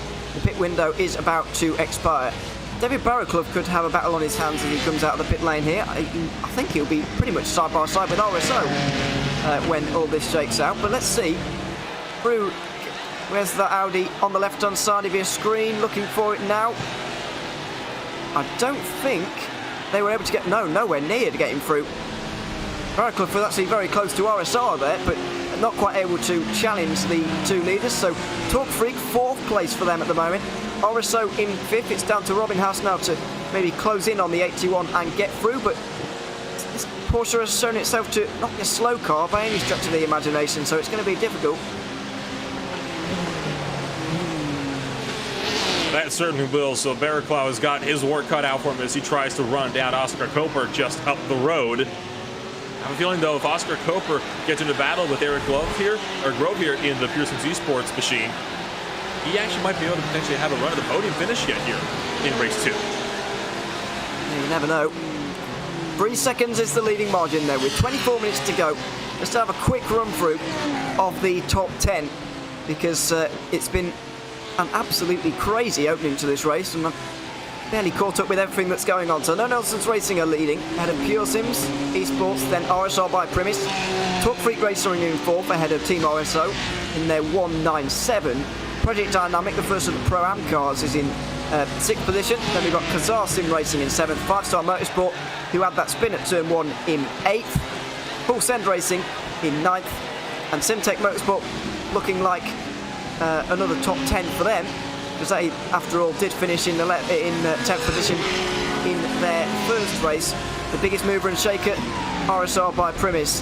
As you can see, 17 positions gained by them.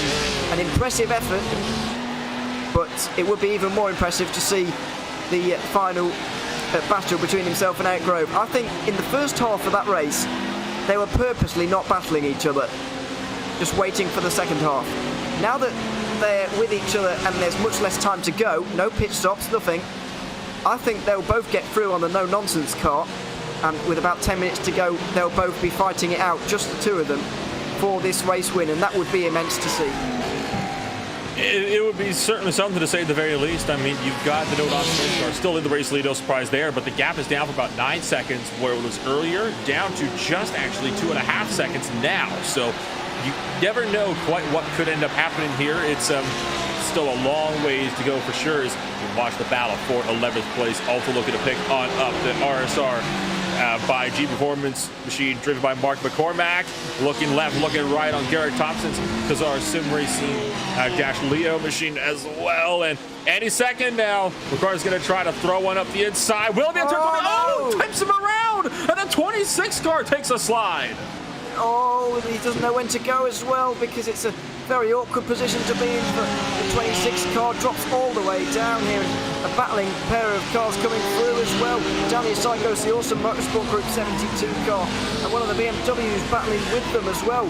Nearly 3 wide coming down towards turn 1 here. As we go through the sweeper, the left-hander, and oh dear, that was very disappointing to see. Very unfortunate for Kazar Sim Racing, who are having a fantastic race, but gets spun around. Just a misjudgment by the looks of things, and here it is.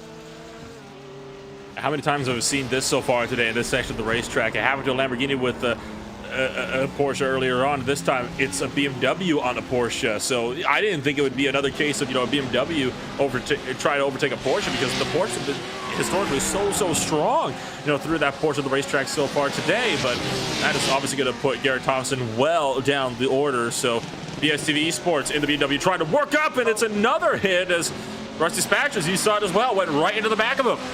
Yeah, they did indeed, and now they're on the outside of them, nearly. So there we have it. Oh, No Nonsense Racing, what's happened to them? They've dropped down into... I'm not sure if they've actually dropped down or whether... Oh, they have! A spin for the race leaders! Oh, and no. Damage, big damage! Oh no, for Jakob Pedersen! After leading for so long, the number 20 No Nonsense Racing car had a win on the cards. A chance at least at a win. And it's all fallen apart for Pedersen. All on his own. He hits the wall hard there. Oh my goodness, that's a sickening impact. And that is effectively race over then for No Nonsense Racing. So now, this is the battle for the race win, potentially, with about 4.3 seconds back to just the next closest fight for the top two. Your Sims Esports now is the fight of their lives ahead of them as RSR by Primus tries to close the gap. 20 minutes remain here in this race. We are on lap number... I'm just about to start lap number 30 in this race. There's still a third of the way to go in this one. In Pure Sims and RSR by Primus. Now, how long does Oscar Copa wait here? Let's have another look. This is going to be quite a wild ride with Jakob Pedersen of No Nonsense Racing. Oh dear. Nothing he can do about it. No. Just on the grass and straight into the wall. You're about to see here as well, we saw it with the off-board shot, how damaged that car was. There was no way he was going to get that back to the pit lane either. There was severely bent suspension going on everywhere, but it's allowed these two to step into the void, and now we'll come to the 4. Let's see how this battle pans out. Now, if you're Oscar Kofa, you're on the back of the Pure Sims car. Is he going to be waiting 10 minutes or so for them to pull a gap on the rest before attacking the Pure Sims BMW, or is he going to be going for this straight away? You're in the final third of the race, so I would say you have to make this move when you can. It's such a difficult track to pass on. You see the door open, you got to just jump on it. You can't allow that door to be shut because you don't know if it's ever going to open up again. And Koper wide through turn 12. Look at how much time he loses through this third set of the racetrack. Gap goes from 3/10 all the way up to 6.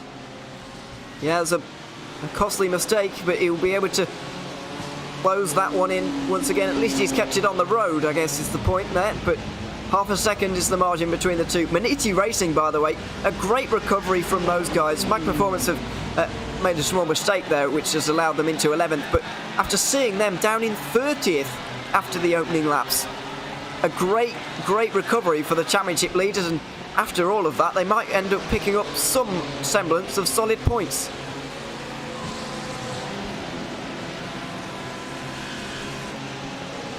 See 6th and 7th place swapping hands as well. So you got battles that are still looking to pick on up elsewhere throughout the track. So you got everybody else within these positions here, especially the ones up in the top 10 that are looking to try to close in the gaps, and even those just outside the top 10 as well. I mean, take a look at this one for 12th, 13th, and 14th. Headed up by a Ferrari, the Mag Performance Junior team. I believe this is the highest up Ferrari we have in the field at the moment, and trying to fend off Team RSO, which is a wounded bird, very much so. And tell you what, Isaac Barclay in the Porsche just behind is having a heck of a time trying to get past the Team RSO Audi. Yeah, absolutely. Mats Husfeldt, who's driving the 198 at the moment. If you remember on lap 1, coming down in towards this corner right here, he was going in backwards and into the side of the Vector by RSR BMW. That's exactly how he's got the rear wing damage. An incident that also involved Olympus Esports. As we go on board with Isaac Barkley for a driver's eye view with the Kazar Sim Racing car. After all, this isn't going to matter too much because he is, I think this is an AM car actually, and they're currently leading that category.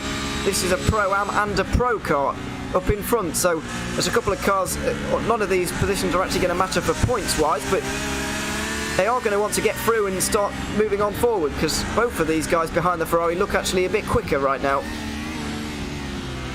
From the looks of things, the 111 in this battle here, the Mag Performance is a Pro-Am driver, and then of course you've got, like you said, the 27 machine, which is an amateur driver, and then of course the Pro driver, which is the Audi, right in the sandwich, kind of in the meat. So neither of these drivers technically battling for points; they're just battling for overall position, which would, in this case, would only be good for bragging rights. And because they're getting so close, don't look down, but look at the margins by Awesome Motorsport machine of Stefan Schella in the 72 car, starting to close in this gap as well. Oh, we're going to have one on the inside of turn 5. Awesome Motorsport Group going for quite a dive. I'm not entirely sure that was intentional, but they've gone for it anyway, and they've got the move done. Because our Sim Racing, seeing that caution was definitely the better weapon there, and just decided to back off because that was very, very late. And as I mentioned, not convinced that was intentional. The way it just looked to the left side immediately and was kind of twitching around with the brakes, I would say definitely not intentional. But I mean, hey, if it works, it works. It's a spot nonetheless. Yeah, they all count. And yeah, it's a good move. 15 minutes to go then. A quarter of this race remaining on the clock. Just a reminder quickly before we really get into the final few moments of this race of the Easter egg that you are looking for here this afternoon. There it is. Looking for that somewhere around on the stream here tonight. And at the end of the season, you'll be able to fill in all of the Easter eggs from all 6 of the rounds running up on towards the new year. And yeah, it's so there you are. Be looking out for that. Also, the clue and the what it is ties into where we are. It ties into which circuit that we are. So have a think about that one at home while we're enjoying this race at the moment. Mats Husfeldt on the defensive from also Motorsport Group, who are starting to march their way through the field, and this all of a sudden is a fight that will matter in terms of the points. 13th overall and roughly a top 10, I think, in the Pro category, if not 11th position. So certainly around that, and these positions worth about 4 points, so certainly worth having.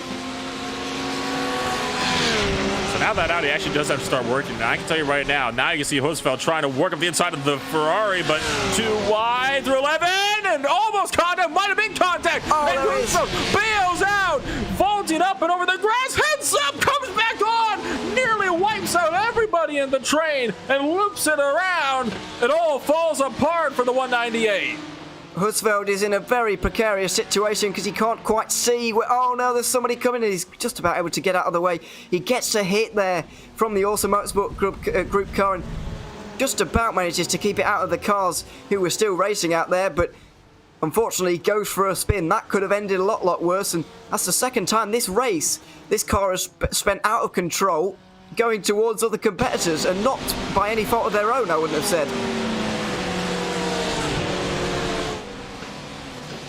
So it's a completely hectic battle there, and that's going to see that 4-car train definitely falling apart as it's hard to kind of understand, what's been going on so far throughout this race. I mean, it has just been complete hectic pandemonium everywhere you look on the track. We take a look at this fight here. This is now just coming across the start-finish line now, and I believe this is actually the battle for the race lead between first and second place. And then you've got 24th and 25th lap cars just in behind them. But Oscar Koper has steadily been trying to close in Eric Grove ever since he lost a few tenths by going a bit wide there. I think it was turn 12 several laps ago. That gap now down to 0.3 per second though, and with 13 or 12.5 minutes still left on the clock, that's still plenty of time to have a good dive for the race lead. Yeah, there absolutely is. There's still a long way to go in this race. I think nearly 10 laps. I think there might be 9 laps remaining, or 8, certainly around there. And that is, even if you only get one opportunity a lap, or you only consider one particular corner as an overtaking opportunity, still 8 chances or so for Koper to go for this. So let's wait and see if he can give it a go. The gap back to those behind is over 8 seconds now, and I think there was probably a good idea in the end or at least that there's kind of a benefit to the fact that Koper has been a few car lengths behind for the last few laps, closing this margin, because it has allowed both of them to drive away from the rest of the field. So I think unless there is an actual incident between the two, I don't think battling will actually allow RSO or Torque Freak back into the fray. I'd be very surprised if it did, to be completely honest. But you got 11.5 laps to go, and you got 9 seconds. They would have to be, 9 laps to go. They would have to be about a second a lap quicker than these top two if they want to try to work their way up there. And even battling side by side, you're not going to be half a second a lap, or a second a lap quicker. So I have a feeling that, like you said, unless these two actually have some sort of major incident, they're going to be safe to battle it out as hard as they want to their heart's content for a race win. Yeah, Pure Sims, after finishing 3rd in the first race here tonight, he's certainly got a chance of picking up some more valuable points. And I think overall, they're going to be certainly looking fairly nice for a possibly championship lead, considering the points they will have gained on Manichi today. RSR by Primus unfortunately only scored 64 points in the first round, so that's put them 136 adrift already, but obviously a 200 today would be very useful, or indeed a 190 if they could pick up a first and a second. Let's wait and see on that one, but yeah, certainly it's going to be Pure Sims versus RSR towards the end, and a good championship fight all the way to the end of this season. It's been a wonderful first 4 races of the HyperX GT Sprint Series here in the fall season, and yeah, thoroughly enjoyable. But it's all going to come to a dramatic conclusion now. It's very hard to see these two just following each other to the line. There's going to be at least an attempt by Koper, but where is it going to come? For the moment, the pressure has not really allowed for any kind of opening to present itself, and I'm not noticing any particular corner where Koper is most likely to go through here as he makes a slight mistake out of turn 5. I was about to mention, he's got to close up that gap first, even when you're about 4 tenths back. We've seen it before. That is not enough time to be able to just work your way up and try to take a lead away. Here's a battle, though, for 3rd and 4th. This is coming on up to turn 7. The Audi trying to go a long way around. Oh, that's going to be a slowdown penalty. No question about that. We're going to have to give that place back. The third place driver. Oh, they're going to make contact, though, still out of turn number 7B. They survive it as Robin Haas has got to back off of the RSO car. That was 4 wheels into the grass on the left side of 7A. No question about it. He's going to have to give that penalty up for sure. It looks like he may have already done just that as Barraclough back up into 3rd place, but that got a bit hairy for a minute. He did indeed. He's gone very deep into 13 and 14 as well, but he's drifted it through and too much. He's gone too much. Torque Freak have gone wide and gone around. Oh, goodness me. David Barraclough just overdoes it. And here come the rest. Project Dynamic might come into your shot in a few moments' time. They were just about coming through there, and he could be under pressure for 4th if he's not careful. as Johnny Waters is getting his ears boxed a little bit by Simtech Motorsport on their debut, getting through. RSR by G Performance follow them through as well. So lots of positional changes happening here in the final 10 minutes.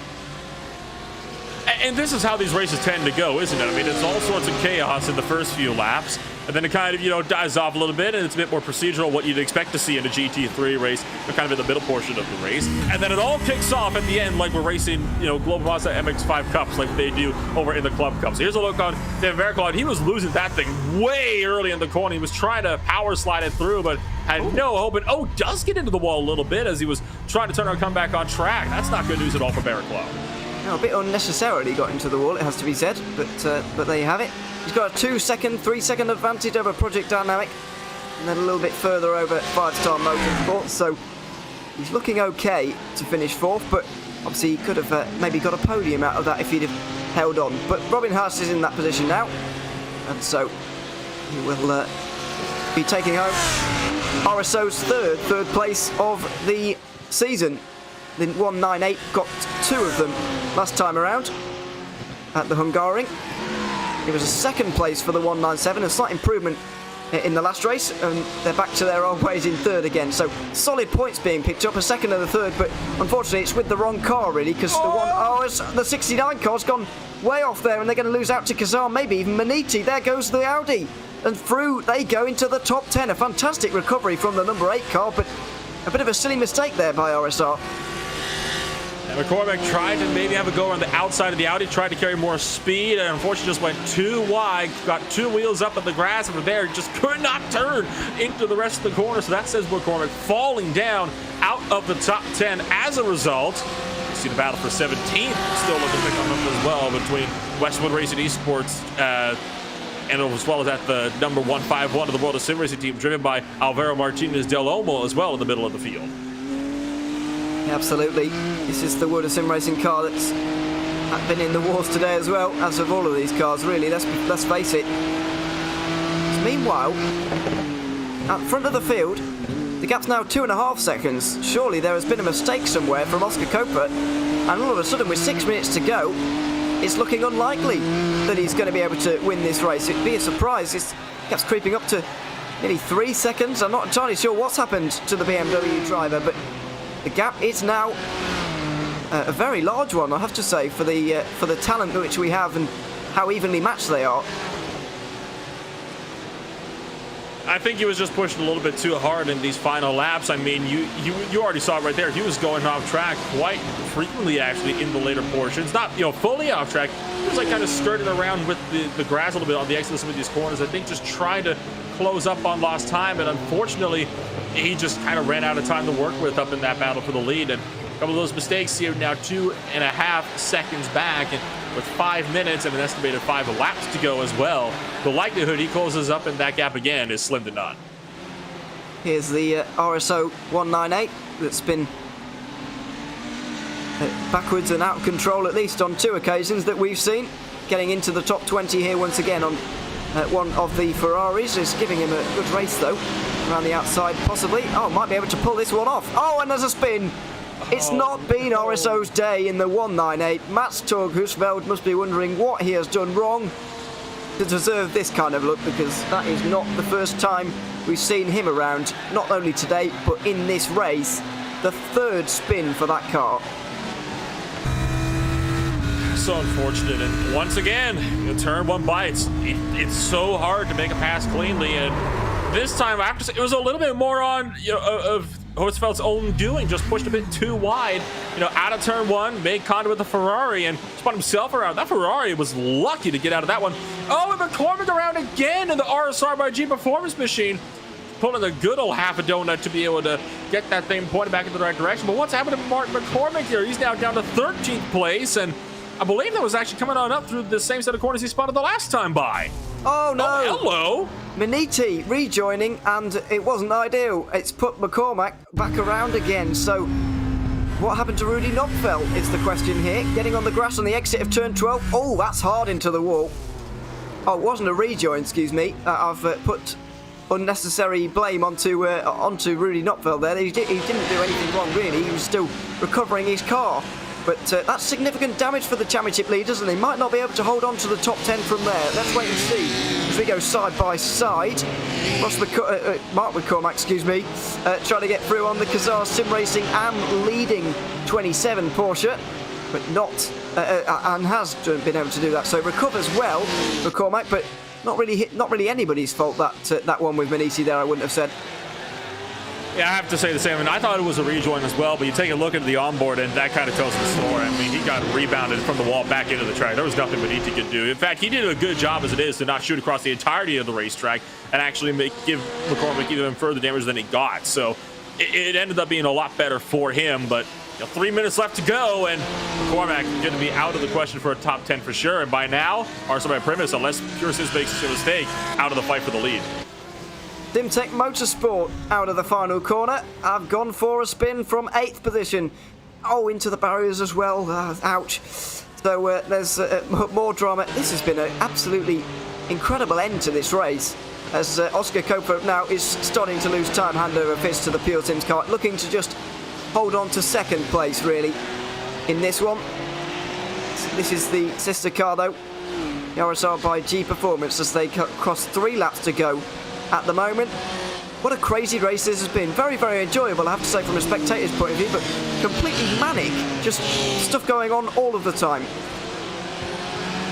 It's been unbelievably difficult for these guys to be able to kind of get themselves sorted here. It's been hard for them to be settled, and I have a feeling this is one race that a lot of the drivers will be eager to move on from, with how chaotic it's been, especially here in the midfield, and how up and down so many drivers' days have been.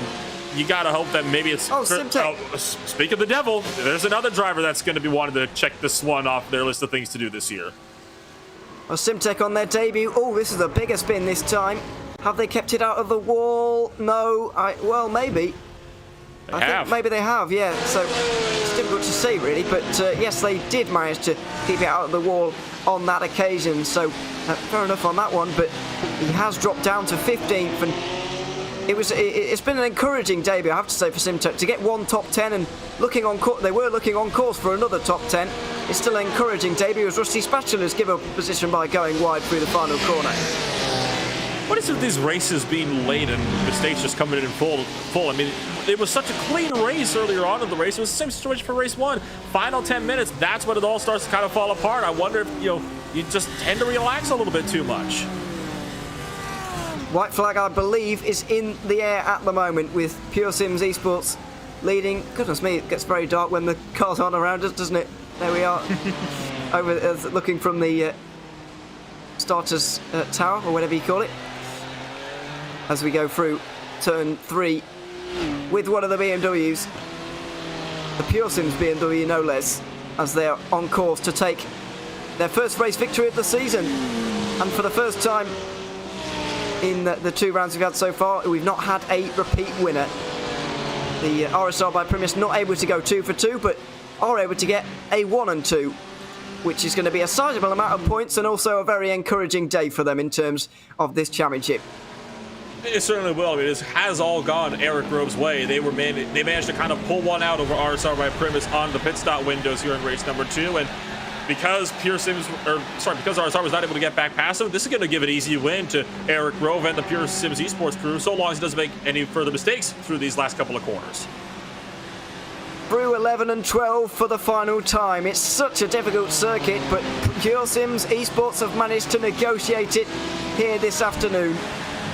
A great drive from Eric Grove and Steen Ledger as they come round the final corner to win race 2 at Barber Motorsports Park.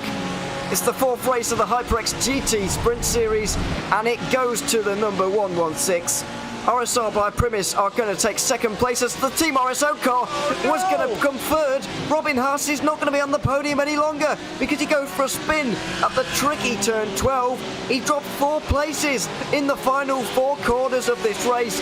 David Baraclough is going to get a podium for Torque Freak. Project Dynamic from Pro-Am, after not making a mistake all race, are going to come home 4th overall. A great result for them. 5-Star Motorsport in 5th. Just as an underlining the drama that we have had today, Robin Haas, in the very dying moments, throws away a podium. And all by himself too. You'll take a look at it here, up and over the curbs, and Nobody even close to helping out with this one. Just took too much curb in the Audi. It sends him off. Oh, well, it was a Porsche went off with him as well. But that was an interesting spin then on the final lap of the race. Oh, dearie me. There's Rusty Spatulas going across the line in the Pro-Am category. As all of these guys complete the race right now. A very chaotic race, it has to be said. 5 drivers not making it, 5 teams not making it to the end. Vector by RSR did actually get to the end eventually, but after a long time in the pit lane. So they pick up the lower end of the points. But this championship is going to have been really turned around by all of the incidents and accidents that we have had today and all of the drama that we have had as well. It's been wonderful to watch. And yeah, a thoroughly enjoyable afternoon here at Barber Motorsports Park in the HyperX GT Sprint Series. Round 2 of the fall season for IVRA competition in 2021. Let's have a look at your race results after a really chaotic second round here at Barber. Pure Sims Esports hold off RSR by 2.5 seconds, and Talk Freak with the surprise podium, as you've just seen. Project Dynamic, the Pro-Am winners in 4th ahead of 5-Star Motorsport. Full Send Racing also capitalised on RSO's spin to finish 6th. Kazar Sim Racing were next ahead of Championship leaders Maniti in 9th. Also Motorsport Group with a great recovery after starting the first race outside the top 30, top 10 by the end of the day. RSR by G Performance finished in 11th ahead of the first of the AM cars. Kazar Sim Racing winning that one of their sister cars, finishing just behind. Rusty Spatula's 14th ahead of the first of the Ferraris in Mac Performance. Wilder Sim Racing 16th in category. VC Sim Racing were next ahead of Westwards Racing Esports. Tech Motorsport on debut 19th after a late incidents. Olympus Esports rounding out your top 20. Moving on to the next 10 was RSO by 5-star. Disappointing for them to finish outside the top 20, I'm afraid. BSTV Esports finished 22nd ahead of Oblivion Esports. Oblivion Racing, V Races, also Motorsport Group, all of those in the AM category. Vector by RSR did make it to the end, but a few laps down. All of these guys, pro cars who didn't make it to the end. No Nonsense Racing, Impulse with a disaster. Olympus Esports after their first lap, trials and tribulations. And there's a few more as well. The other Impulse Racing car, really not a good day for Impulse. VC Sim Racing and World of Sim Racing rounding out your order.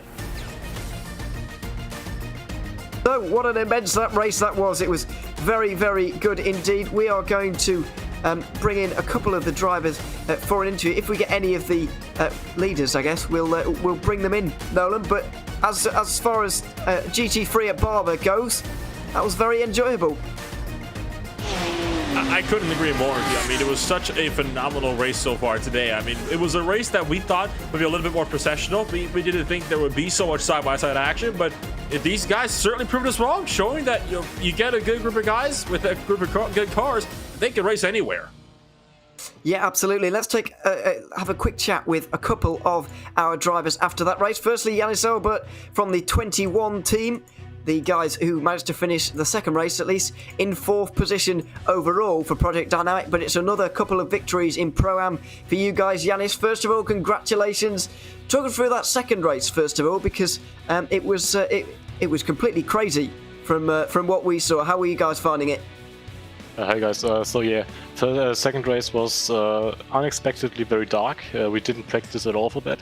Plus, we had not really good lights on the car, so I don't know why, but it was quite hard to see. So, yeah, it was very hard, but still, we nearly made no mistakes, just some minor mistakes, which results us in extending the championship lead. Talk us through what it's like being in the Pro-Am category, because after all, the points are kind of assigned based on category, not overall positions. You spent most of your time as part of, the pro battles that we saw going on. What's it like being a Pro-Am car? Is there a lot of staying out of trouble for you, or are you battling with the pro cars, or are you trying to stay out of their way? Yeah, mostly we're not super aggressive towards them. We just not race them, but we're not giving our position, but we're also not defending too hard. So yeah, for example, in the first race, it was quite a long queue of pro cars, and we were in it, and we just needed our position that because we had a better start for the second race. Plus, we didn't have the risk of being taken out for something minor. Yeah, absolutely. You did a great job at that one. So we'll say congratulations now and let you go enjoy those victories in Pro-Am. Yanis, thanks very much for coming to join us and congratulations. Thanks. One more thing. Dankjewel Jill for the support with the setup and stuff. Thank you. No problems at all. Thanks very much, Yanis, for joining us, and congratulations once again after that one from Project Dynamic there, Nolan. Now, we'll bring someone else in, if you don't mind having a chat to Aaron Ackles of the 26 Kazar Sim Racing team. And I am, of course, standing by with the 13th place finisher over in race number 2. So I tell you what, Aaron, it could have gone a little bit better, I think it would say, but overall, you compare it to how it was in race 1, and overall, it still is an improvement. Oh, definitely. Race 2 was a little bit more interesting than race 1. Race one for us was a little rough, but race 2 turned out pretty good for us, all in the end. Whole team effort, actually. Pro car finishing P6, our AM car taking P1 in AM, and us in P3 was a pretty good day. It was a good day for you overall. I think it's definitely worth noting, so definitely nothing to be ashamed about overall. But you take a look at how the second race played out. Of course, it was significantly darker than race 1. Did that impact any of the strategy at all, or was it kind of just kind of run your own race and hope for the best? A little bit of both. We were not expecting to be running in the dark, to be honest, so we did zero prep in the dark. So it was just we've had some experience here before in IVRA for the Endurance Series, and it was nice to be able to have that muscle memory and experience, know where the track goes, know where the braking zones are, and it just everything just worked in our favor. Tried to work as a team the best we could.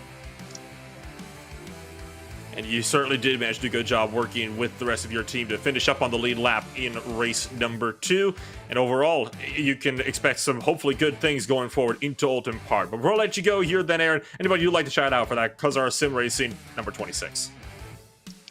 Garrett did an awesome job today, which was great. He's awesome with the setups and good job driving, getting himself back up into P3 there in class, and everybody on the team and who helped out.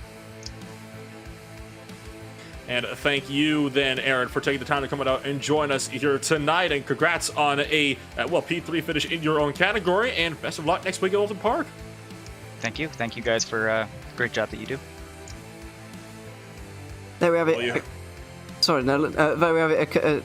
Aaron Ackles from the 26 Kazar Sim Racing team after the round here at Barber Motorsports Park. I guess one more thing, to say, Nolan, we've already talked about how enjoyable it was, but I'm a little bit surprised about how unprepared they were for the night time, I must admit.